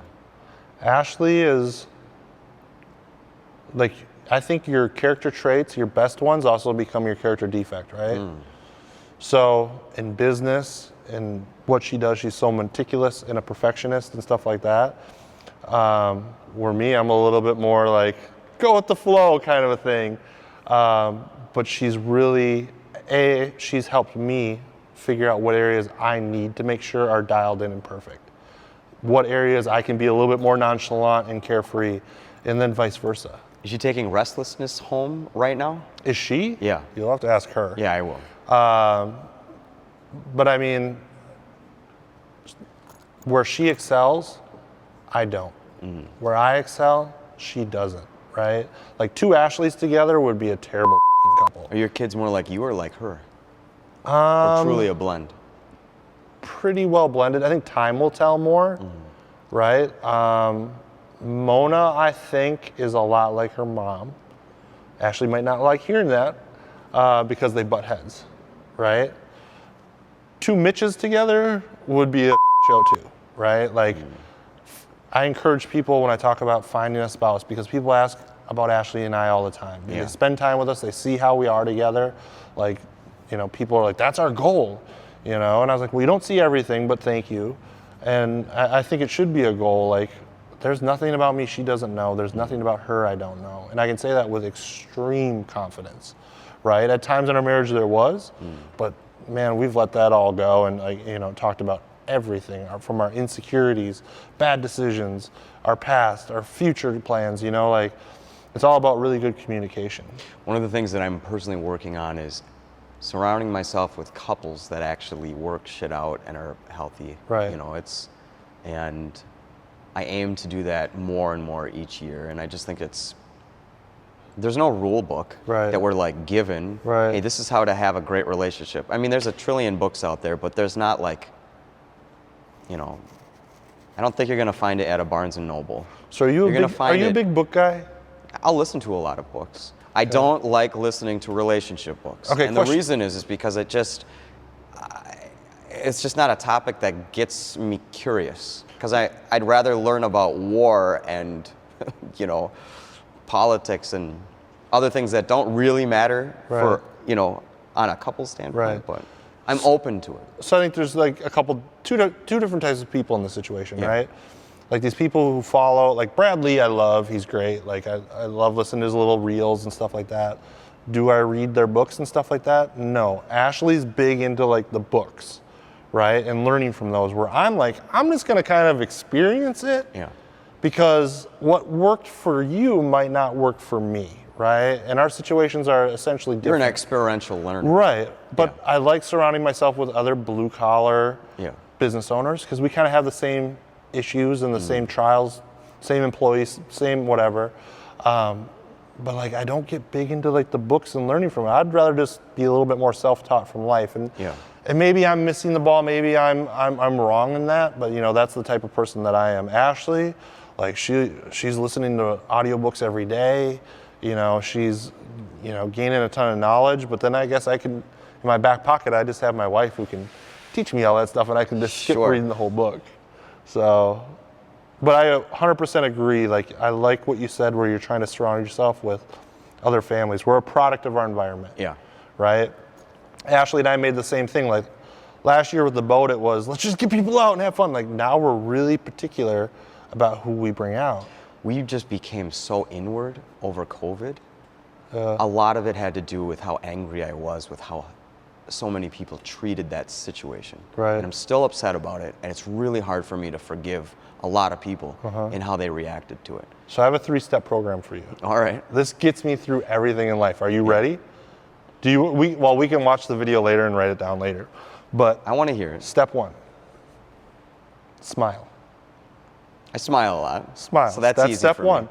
And I think this is a mental mind with your own mind. Step 2, out loud, say it. And then step 3, if you can give yourself a little bit of giggle, like I swear that reprograms your mind to just not give a so much about these things that get under, at least for me.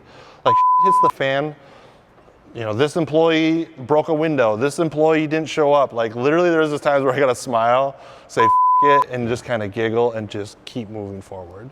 You know, like for me, like I think that's rewiring. Like there's one thing I do know, like That's gonna be hard for me. It's simple, it's 3 steps. Sure. Even if you gotta force it. Our words are very powerful, right? Like, so hearing yourself say it kind of lets that flight go away. Dissipate. You know, and then to smile, the physical, like, oh, we're okay. And then a giggle, like, this is comical now, you know? So, but I like what you said, surrounding yourself with those people, because have you heard of the Burger Boys? No. You've never heard of the Burger Boys? Are these local? How long have you known Atrion? A couple years. Okay. Yeah. So the Burger Boys are a group of guys that they grew up like in Bryant Lake. So you have... Can you hand me one of those cans? Which ones? Closest to the Coke. Not that one. One over here. One of the cans, but not that one. Well, they're different kinds. I want to try this. There you go. I didn't know Monster. This is another shout out. I can't believe Monster came up with a cold brew. So the Burger Boys are a group, it started with a group of kids that grew up in Bryant Lake and Eden Prairie. Okay. Atrion's one of them. Oh. Griffin, Nick, Tony, they all grew up on this lake. Their dads had the Bryant Lake ski team. We want our own group. So the Burger Boys surf team. And they brought people in the meantime or whatever, but they have these commandments. You know, like rule number 1 is have fun. Or commandment number 1 is have fun. Commandment number 2 is, I'm not sure what it is, but I know commandment number 3 is safety first, which I think is ironic that it's number 3. But commandment number 5 is add value. And what I want to surround myself with is people who are going to add value, right? To my life, my kids' life, my day, my time. Because I think for so long, especially out on the lake, I was surrounding myself with people that just weren't adding value, right? And the showiness, like, it's almost like the clubbiness of the lake, essentially. Yeah. Sure, you know, and, you know, is that someone who, when my kid, you know, is a teenager, I'm gonna want to have them pouring into my child's life, you know? So like, I just look at the value that people are bringing. It doesn't mean they're not valuable. Sure. It's just and it's a selfish way of kind of looking at it, but what value are they adding to my life? Sure. You know, and what value can I add to theirs? Because if there's someone who's just gonna keep doing cocaine and, you know, bitching about where they're at in their life, like I can't do anything for them. You can't help someone who doesn't want to be helped, right? So I love, and I think it's a great move as a husband and a father to surround yourself with those people. Where are the kids going to school right now? St. Hubert's? St. Hubert's.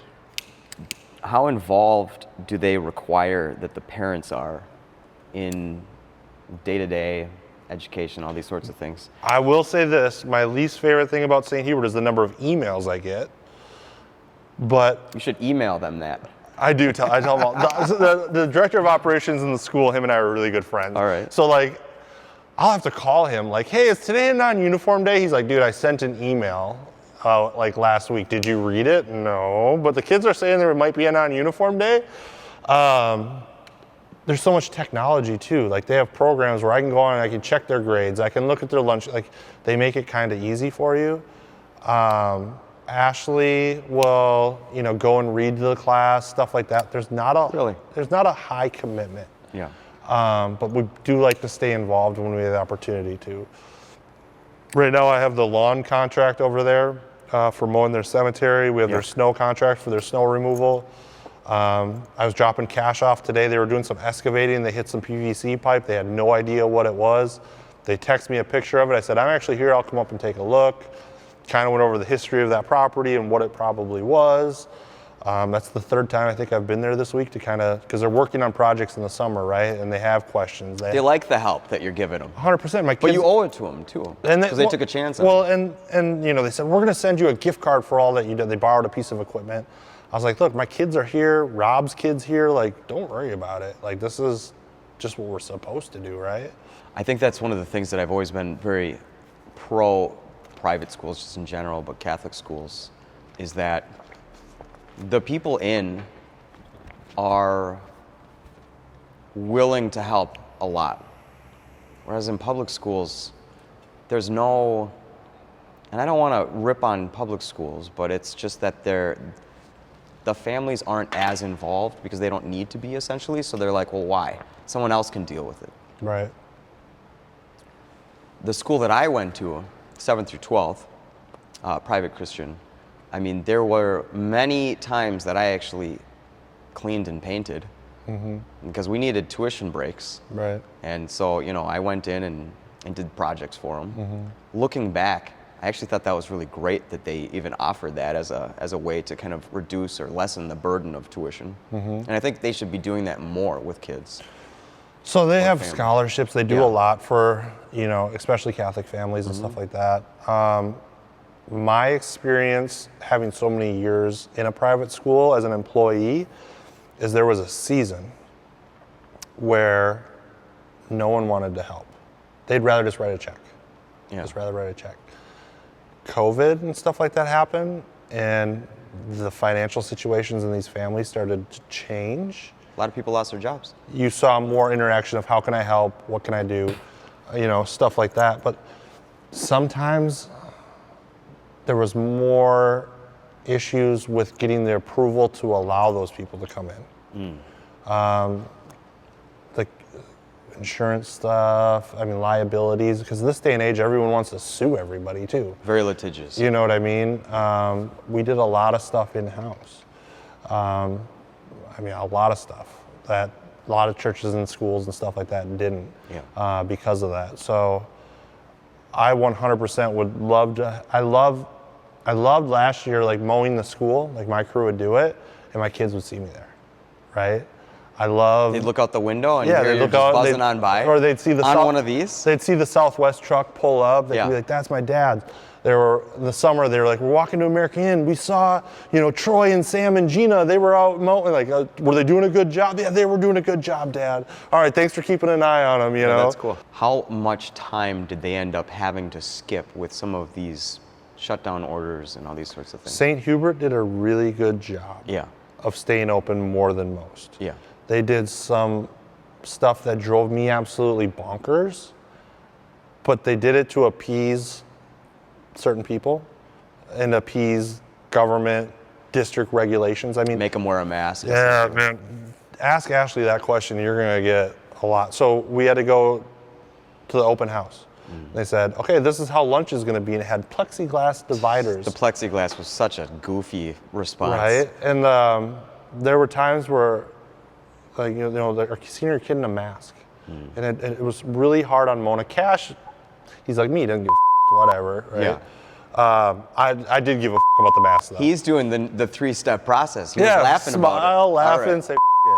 Mona, it was really hard on her, but she was that age. She was like the kindergarten age, and there were times where she's like, I don't want to wear a mask. We're like, stay home. If you don't want to go there and wear it, you just stay home.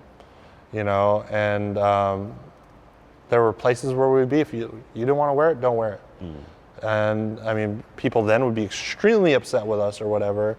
But we had a house guest. I won't say who it was, won't say whose side of the family it was. Came to our house, I picked him up from the airport, was wearing a mask the whole time, and I'm just biting my lip.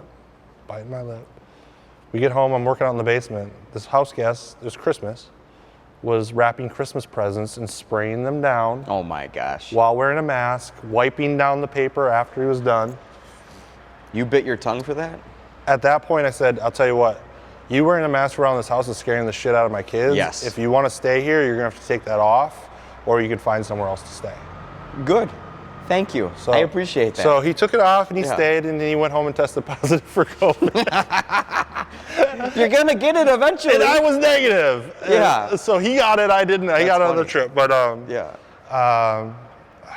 yeah, it was harder on Mona and Ashley. I remember when she went in, she saw those dividers, and she just started crying. She was so upset.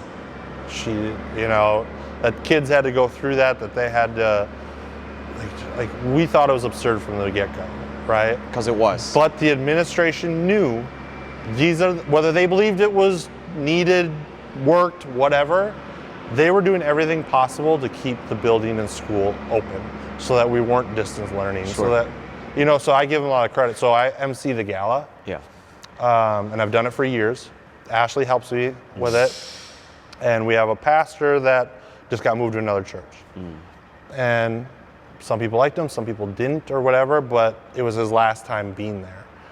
And I described him as, I said, look, you know, Father is moving on to his next job. I had the opportunity to work with him and see him, you know, do things. I said, I want you to keep in mind, we all think of a priest as just the person that stands up on the pulpit and gives the sermon on Sunday night, but there's so much more. I said, raise your hand if you're a salesman. Raise your hand if you're a teacher. Raise your hand if you're a CEO. I was like, those are just 3 of the titles that a pastor or priest of a 100%. Catholic church has to do. Yeah. I said, let's focus on some of the highlights from his time here. I said, while he was here, we paid off the debt to the building. Wow. We were debt free. I didn't know that. I said, he led us through COVID and kept us open longer than most other schools. You know, I went through a long list of that because I think, you know, in the church, whether it's a pastor, priest, whatever. Was he there when you said these things? Yeah, he was there. Yeah. And I went back there the next day. What a to nice help, way to honor the guy. I went back the next day to help clean up Yeah. after the event because I know where everything goes because I worked there forever. And he saw me. He's like, I was going to shoot you an email, but I'm glad I saw you in person. Like, just thank you so much for those words, and you know, I appreciate everything you've done. But it was a really good opportunity to honor him because I saw so much of how they operate more than just the person in the congregation. I mean, I was in rooms with that man who would deal with parents who just lost a child. Like probably the most horrific thing you or I could ever think of experiencing. And there's no man in the world that I'd probably rather have in the room than him. Like the way he handled it was just unbelievable. The compassion, the love, just you could tell that's where his heart was. Do you go to church? I did for a long time, and I was very involved. Yeah, what's the reason not? Well, Did you COVID guys happened. take the- COVID did happen. You take the weekends off. COVID or did do you not? happen. COVID did happen. Yeah. But I got so high up in like my position in volunteering and stuff like that, and you start to see how it operates in the business side of it, I kind of got rubbed the wrong way. Now, am I doing everything that I think I should be doing as a Christian man? No. I don't, but I'm getting better, right? Like, you know, the accountability, what I feel convicted for, like, I'll address. Yeah. But I think, and how familiar are you with the Bible? I grew up Catholic, so the fact is... So are you familiar with the letters from Paul? Yeah. To the churches? If Paul was around today, the churches in America would be getting some serious letters. Sure. Because, I mean, I think we're losing focus on what we're there for, right? You see more churches that are putting up glitzy lights and fun events and stuff like that, and a lot of those churches are bringing in new members though as Right, well. So it's right. that's a you know there's a hardening listen, a hardening of my heart that I have to overcome to get back to it. I still remember the first time that I saw a drum kit at a church. It was a really challenging moment, Right. Because that was not common at many Right. like Catholic Right. churches. And I think worship music that is, well, it's not for me, right? It's to honor God. But worship music that is catchy and you want to sing along to, that's great. Yeah. I almost think it's very American. I almost think we need more reverence, though, like because I grew up Catholic like you. Yeah.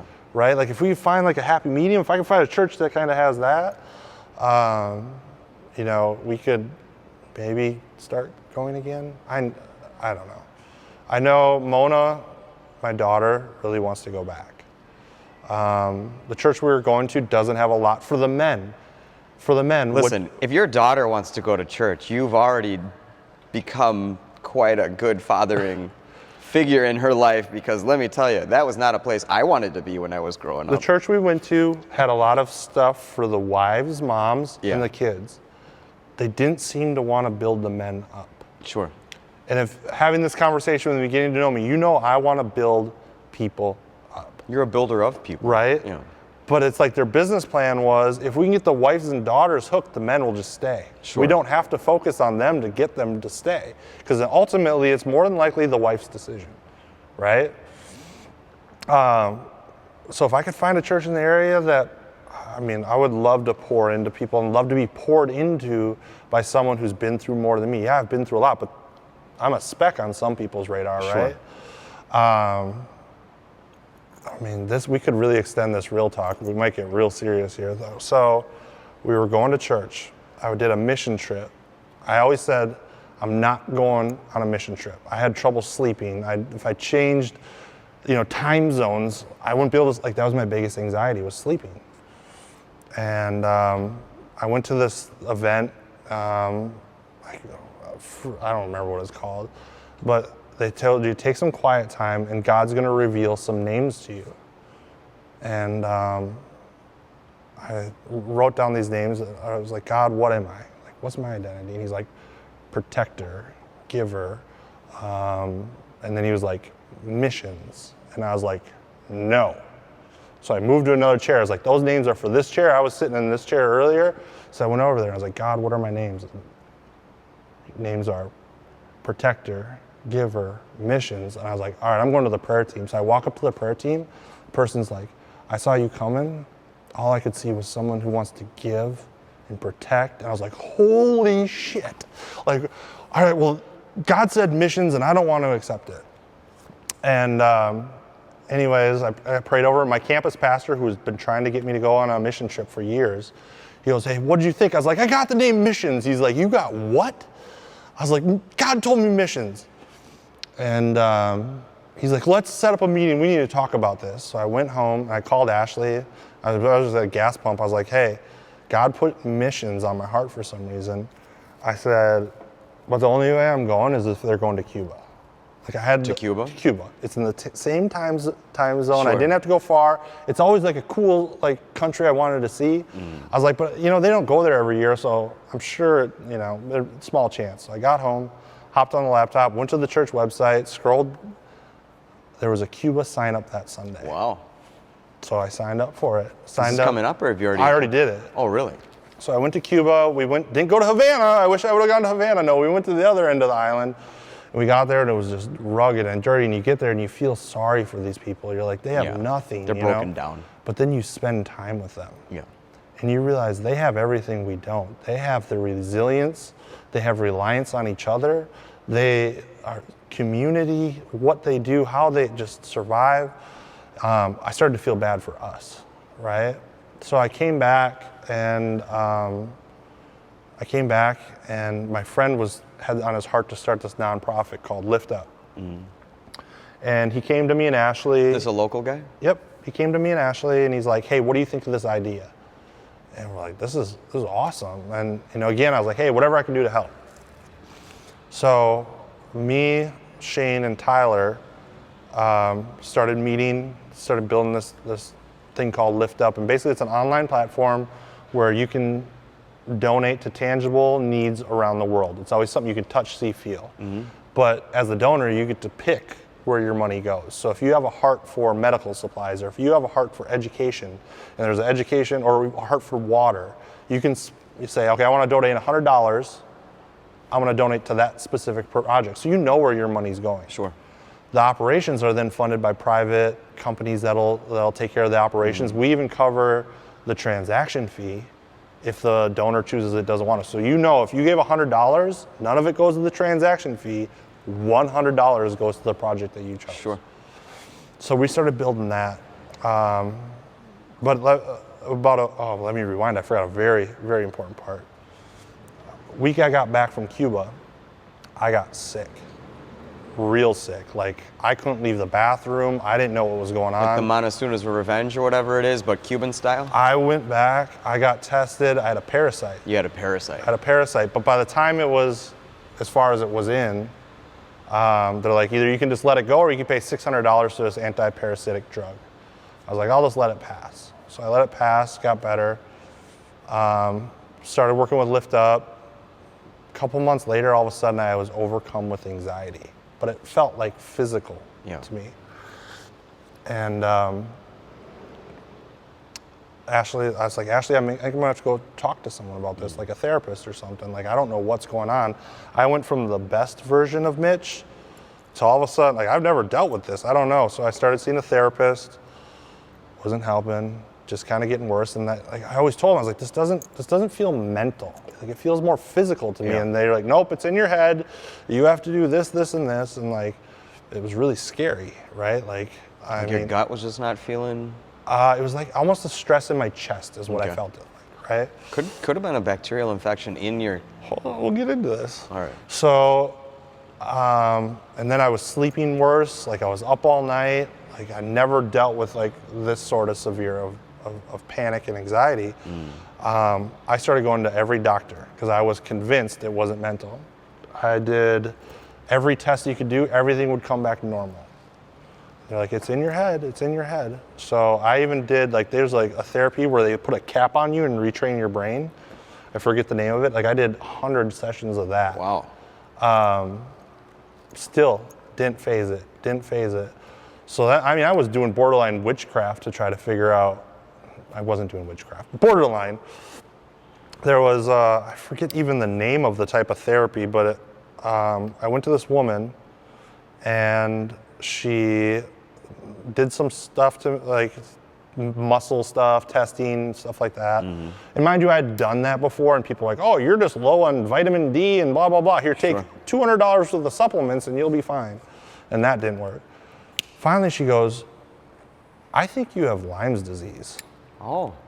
I was like, what?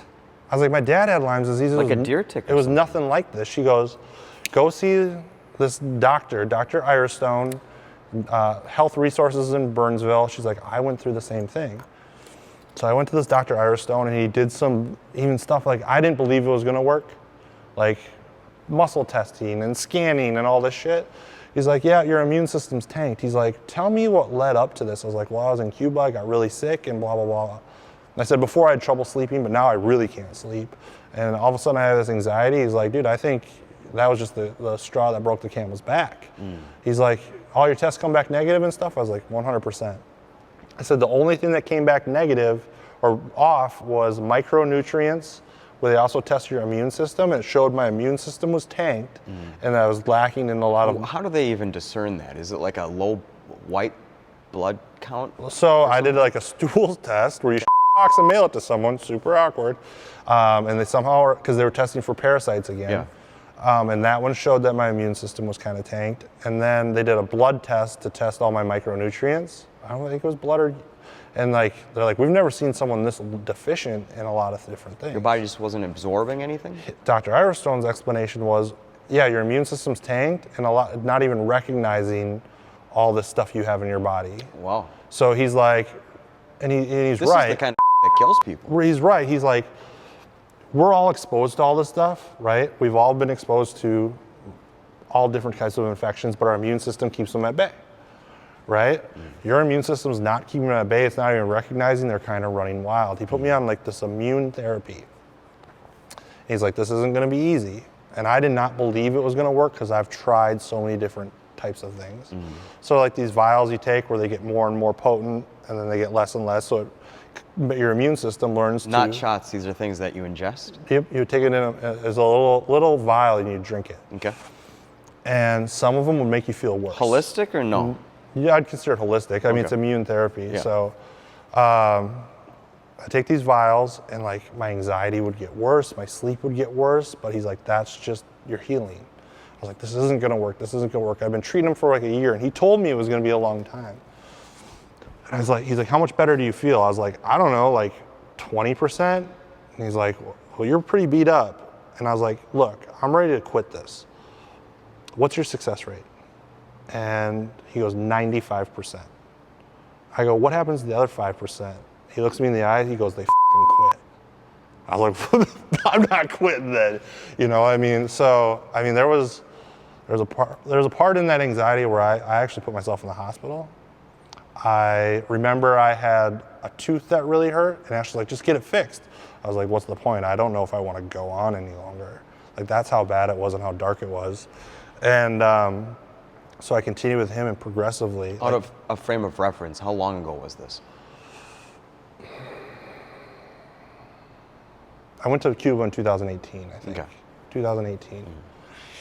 But I kept treating with him, and like I said, there was no placebo effect because I didn't think it was going to work. And when I went to him, I was on a med to sleep, an anti-anxiety medication, and an antidepressant. Continued working with him. I'm on no sleep meds, no anxiety meds, no antidepressant. That's an accomplishment. I sleep through the night. I'm calm as a cucumber. Like, I'm back to maybe a better version of myself, right? Now Ashley is actually going to see him. You know, she has sleep issues, and she's not where I was by all means, right? But she's like, holy shit, if that worked for you, because I think, you know, his theory is like we all have this stuff in us, right? And it's just slowly breaking you down, and breaking you down, breaking you down. But like God's timing in all of it. Like, I was done treating with him when this opportunity came, right? Had it come a year earlier or 2 years earlier. We should say his name, this guy. Dr. Ira Stone. Okay. Health Resources out of Burnsville. Okay. And have you ever heard of, what's the pandas with kids? Where they get like strep throat, and then all of a sudden there's a personality change. Sure. And they're wild, uncontrollable, and there's no cure. So when I was doubting what he was capable of, I didn't have a Facebook page. But I was like, I need to find someone who's treated with him. So I hopped on Facebook, searched his name, read this story about this girl being diagnosed with pandas. And the doctors tried everything. They said, you're just gonna have to learn to deal with it. And she started treating with Dr. Ira Stone. So is this a microbiome kind of a change, something like that? Like resetting some of the, like the healthy bacteria that are in our... If you need it, yeah. Like so like there'll be some gut stuff, but it's retraining, it's rebuilding your immune system to keep everything that's you've ever been exposed to at bay. And so the girl went through all this. She had this, you know, the pandas, outbursts, uncontrollable. She treated with Dr. Ira Stone and went back to normal. I think, you know, we're getting off topic here, but I think there's going to be there's going to be more of us that learn about this microbiome gut stuff and how important it is for that to be properly regulated. Right. And that you might have just lost a great deal of, you know, whatever was in you that was helping. Right. You know, especially if the micronutrients not getting absorbed properly. Well, his theory was, because I also treated for like bacteria and stuff like that, which could have been eating the micronutrients before I could absorb it. Yeah, that's interesting. So I know this is wild and off topic, and I don't talk about it much, right? Until the opportunity is right. Like, there's someone on Instagram, he works in the fitness industry, who all of a sudden has had this personality change, and I messaged him like a year ago, like, hey man, this is what happened to me. This is what happened to me. You're okay. Like, just go see Dr. Ira Stone and see. He's like, all right. He kept on doing the same thing I did. He had his heart checked. He had MRIs. He had scans. He's in all kinds of therapy. I messaged him the other day. I was like, man, how's it going? He's like, dude, I don't know, man. I was like, hey, remember who I told you? Like, I've been through something like this. Like, you want to do a call? So we're going to do a phone call. And he's already scheduled now to go see Dr. Ira Stone. But I mean, we're all taking so many of these pills to try to fix stuff. Like, our bodies, I think, are built to handle a lot more than we give them credit for, right? So I mean, I attribute a lot to where I'm at today, and to be able to sit in front of this camera, have this conversation with you, because 2 or 3 years ago, what the happened. So, yeah. Thought I'd get that in there. It's interesting. You don't know where to go next, do you? All right, so let me ask you some questions. Okay. Let's flip the table. Don't do that. How did you get into real estate? My pops is going through a divorce. Okay. And I wanted to be the one that managed that sale of that asset. Interesting. And he said I could do it, but I'm not a studious person. Not because I don't like to learn, I love to learn, but I'm not a great test taker. Okay. Because I'm easily distractible, and I retain information through conversation. I don't retain well from reading. It's just however my brain processes info. And I failed the tests numerous times, and he ended up choosing the neighbor who was an older agent with 30 years of experience. I finally passed, and he put it on the market. And I finally passed, and I walked over there and I said, hey, I'd like to do this. And I worked something out with him. And we shifted the contract to me, and I ended up taking control of that transaction, essentially. And my first, in the early component of my career, so this was about 10 years ago, there was not a lot of movement in the industry because shitty economy, and So 2013? it was a while ago, yeah. And I didn't really have a lot of people in that industry that I was willing to learn from, because I have a lot of difficulties with authority. Not that I hate authority, I just don't like being told what to do, which is why I'm very grateful. I have a real estate coach now that I check in on the weekly, and he kind of resets me each week and kind of keeps me motivated and these things. And it was really, I mean, there was plenty of times that I could have stopped and ended, and I just kind of pushed through. The biggest component of what I have to do is prospecting. You know, a good realtor or broker is constantly prospecting, constantly asking for new business. It's very challenging. They don't teach you any of that when you get your license. A lot of people have this misnomer and misconception that you will just come into business. It's a total lie. It's a farce. And if they were actually honest about the industry, I think there would easily be 30% less people in it that even attempt to get the license, because there's so much asking people for new business. That is got to be 80% of the industry. But I really like to do the deal. I enjoy that process. Like, to me, prospecting is not fun. It's the same idea as anybody that tells you they enjoyed a cold call. They're totally shit, because cold calling sucks, right? But I spend time reaching out to people that I've never met. I dial a lot of numbers, and I try to see who out there actually is in some kind of a scenario where a movement is actually going to help their lives. And that's how I get a large component of my business. That took me 8 years to actually become comfortable with. And I do decent, you know, there's guys that obviously do tremendous more amounts of business and all of this, and I aim to constantly improve, but it took a long time for me to realize that real estate is not just about the deal and the fun of it and the rush and the negotiation and the cleverness and the creativity necessary to actually accomplish some kind of a closing. It's predominantly asking people for business. You know, and I'm getting better at that. I don't have a ton of confidence in it, but I have no choice. It's part of what I do as my business. You haven't asked me. No, I have not. No. Is that why we're here?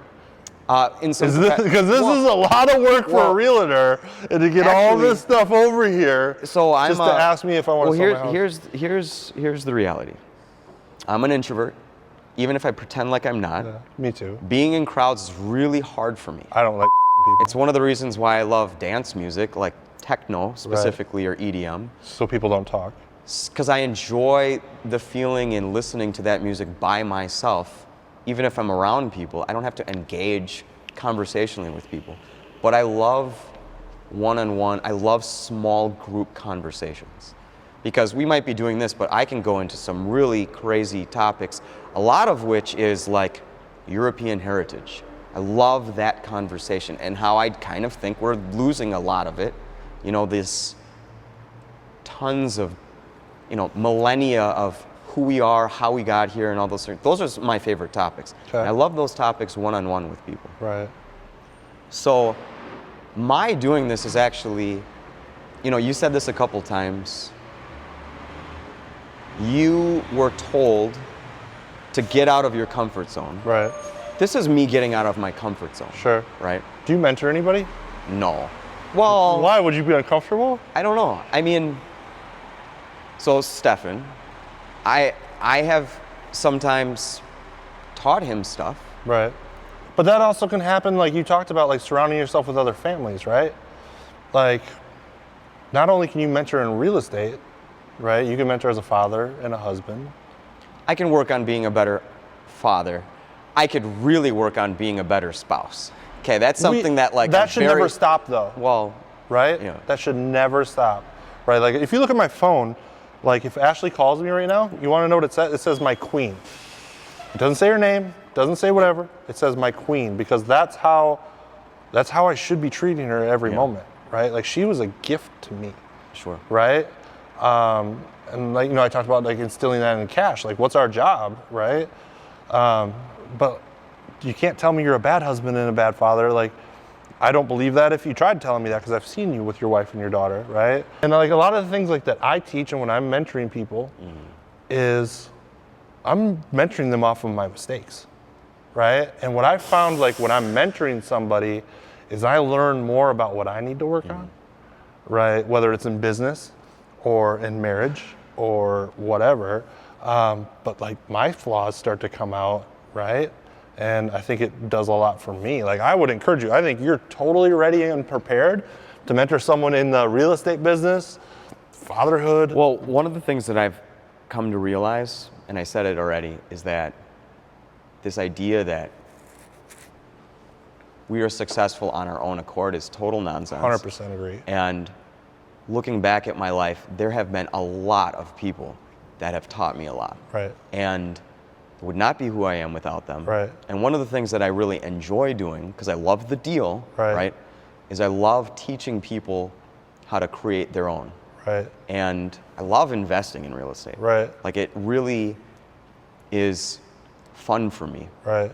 And so one of the things that I think I've done, at least I keep trying to do, is imparting some of that experience on others because I don't want people to make the same mistakes as I have because I've made a ton. Right. And I would rather, you know, I learn by putting my hand in the fire. It's something my pops has said to me on a trillion occasions. Right. I was never, like, there's been a ton of times where people with a great deal of experience and success behind their life have taught me, do not do this.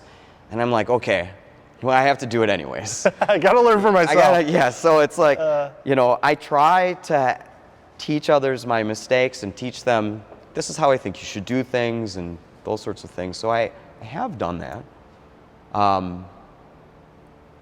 And I hope to do that more.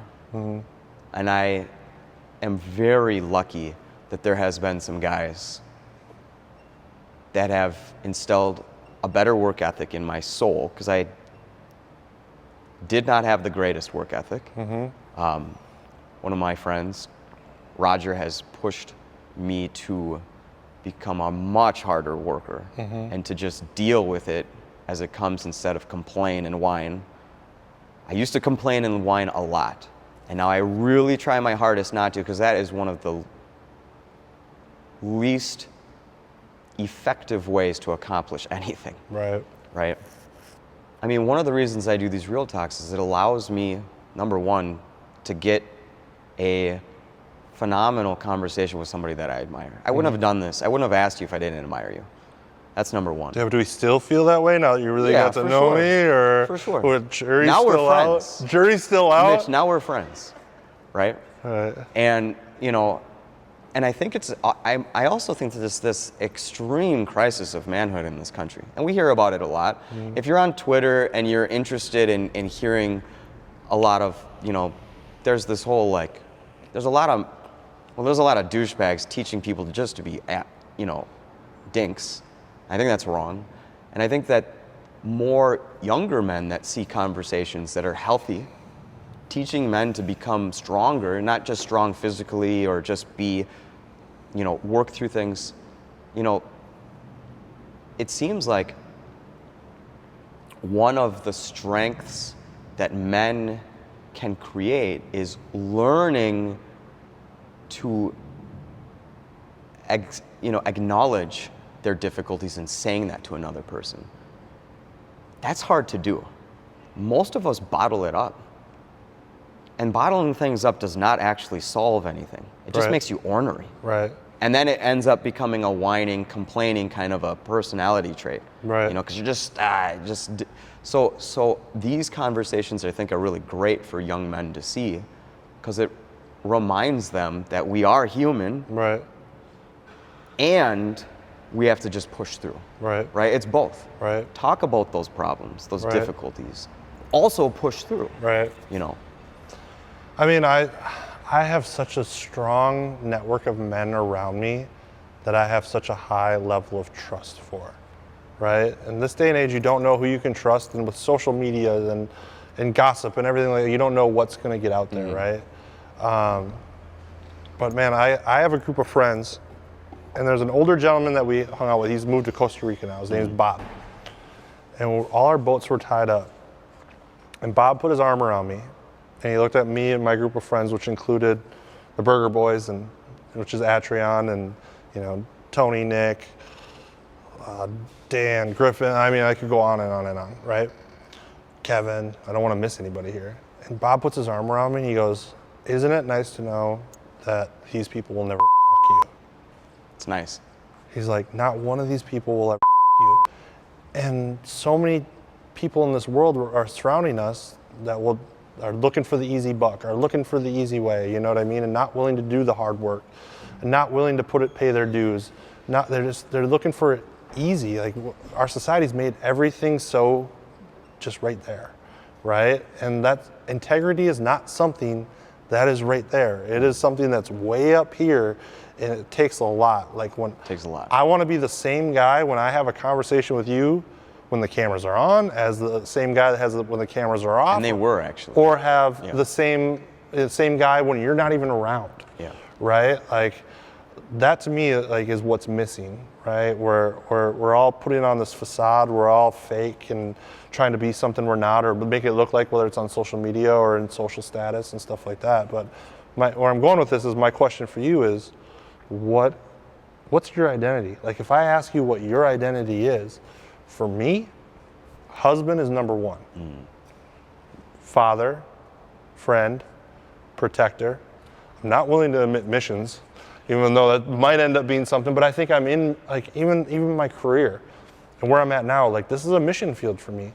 I have a lot of guys that are coming from that treatment center who I can relate to. I can empathize with in their situations, you know what I mean? Because I've been there, right? So mission doesn't mean I have to go to Cuba and move my family down there, right? Yeah. What's your identity?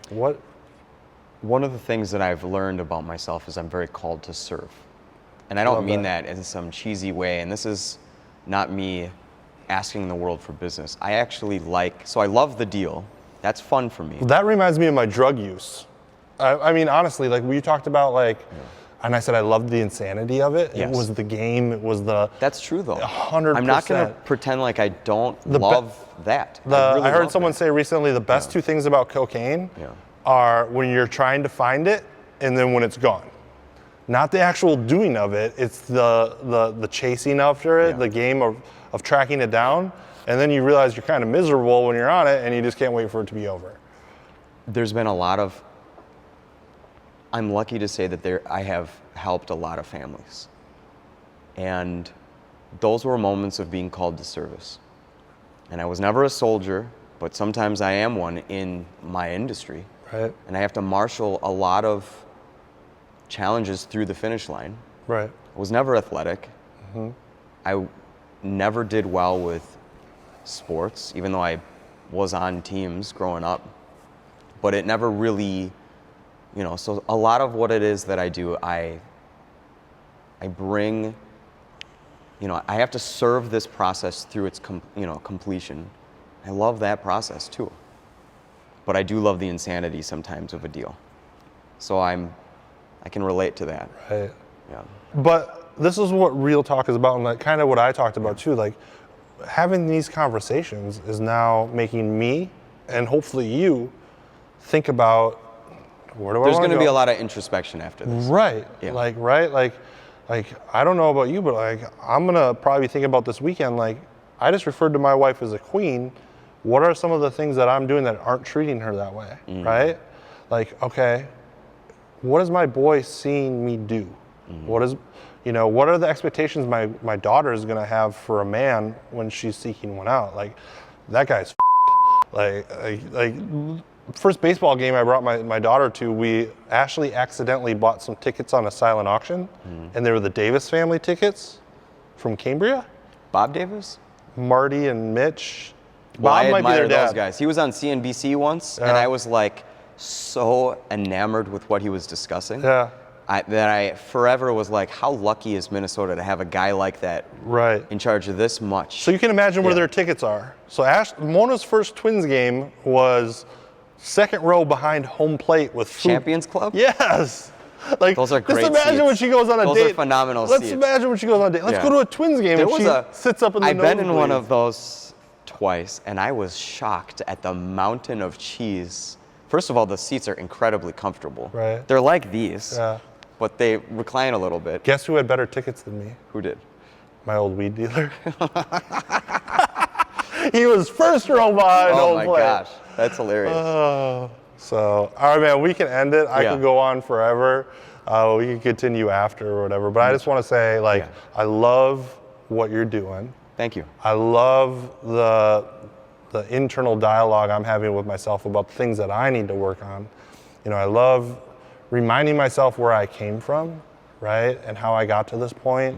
And like everything that I've been through, whether it's my relationship with Ashley, whether it's my career, employees, and then just building friendships and like the accountability that I have to myself of being careful who I surround myself with. And hopefully it's surrounded more with you and your future significant other, spouse, your spouse. Like I can't wait to do life with you guys, and I love what you're doing here, and just thank you for the opportunity to sit on a lawnmower that I sit on 10 hours a day anyways, and just have these conversations. This is a great chat. I thought so. I'm very thankful. Hopefully Steffen doesn't Yeah. screw. I asked for a lip filter, so if I don't have like big plump lips in this, Steffen. Mitch, thank you. Hey, thank you, man. All right. Thus completes Real Talk with Geoffrey, and until our next one. And I just want to say thanks for everybody that chose to listen. And Shout out to the cigar again. How was it? Yeah. Oh, I love these. I love acids. So, all right. Thank you.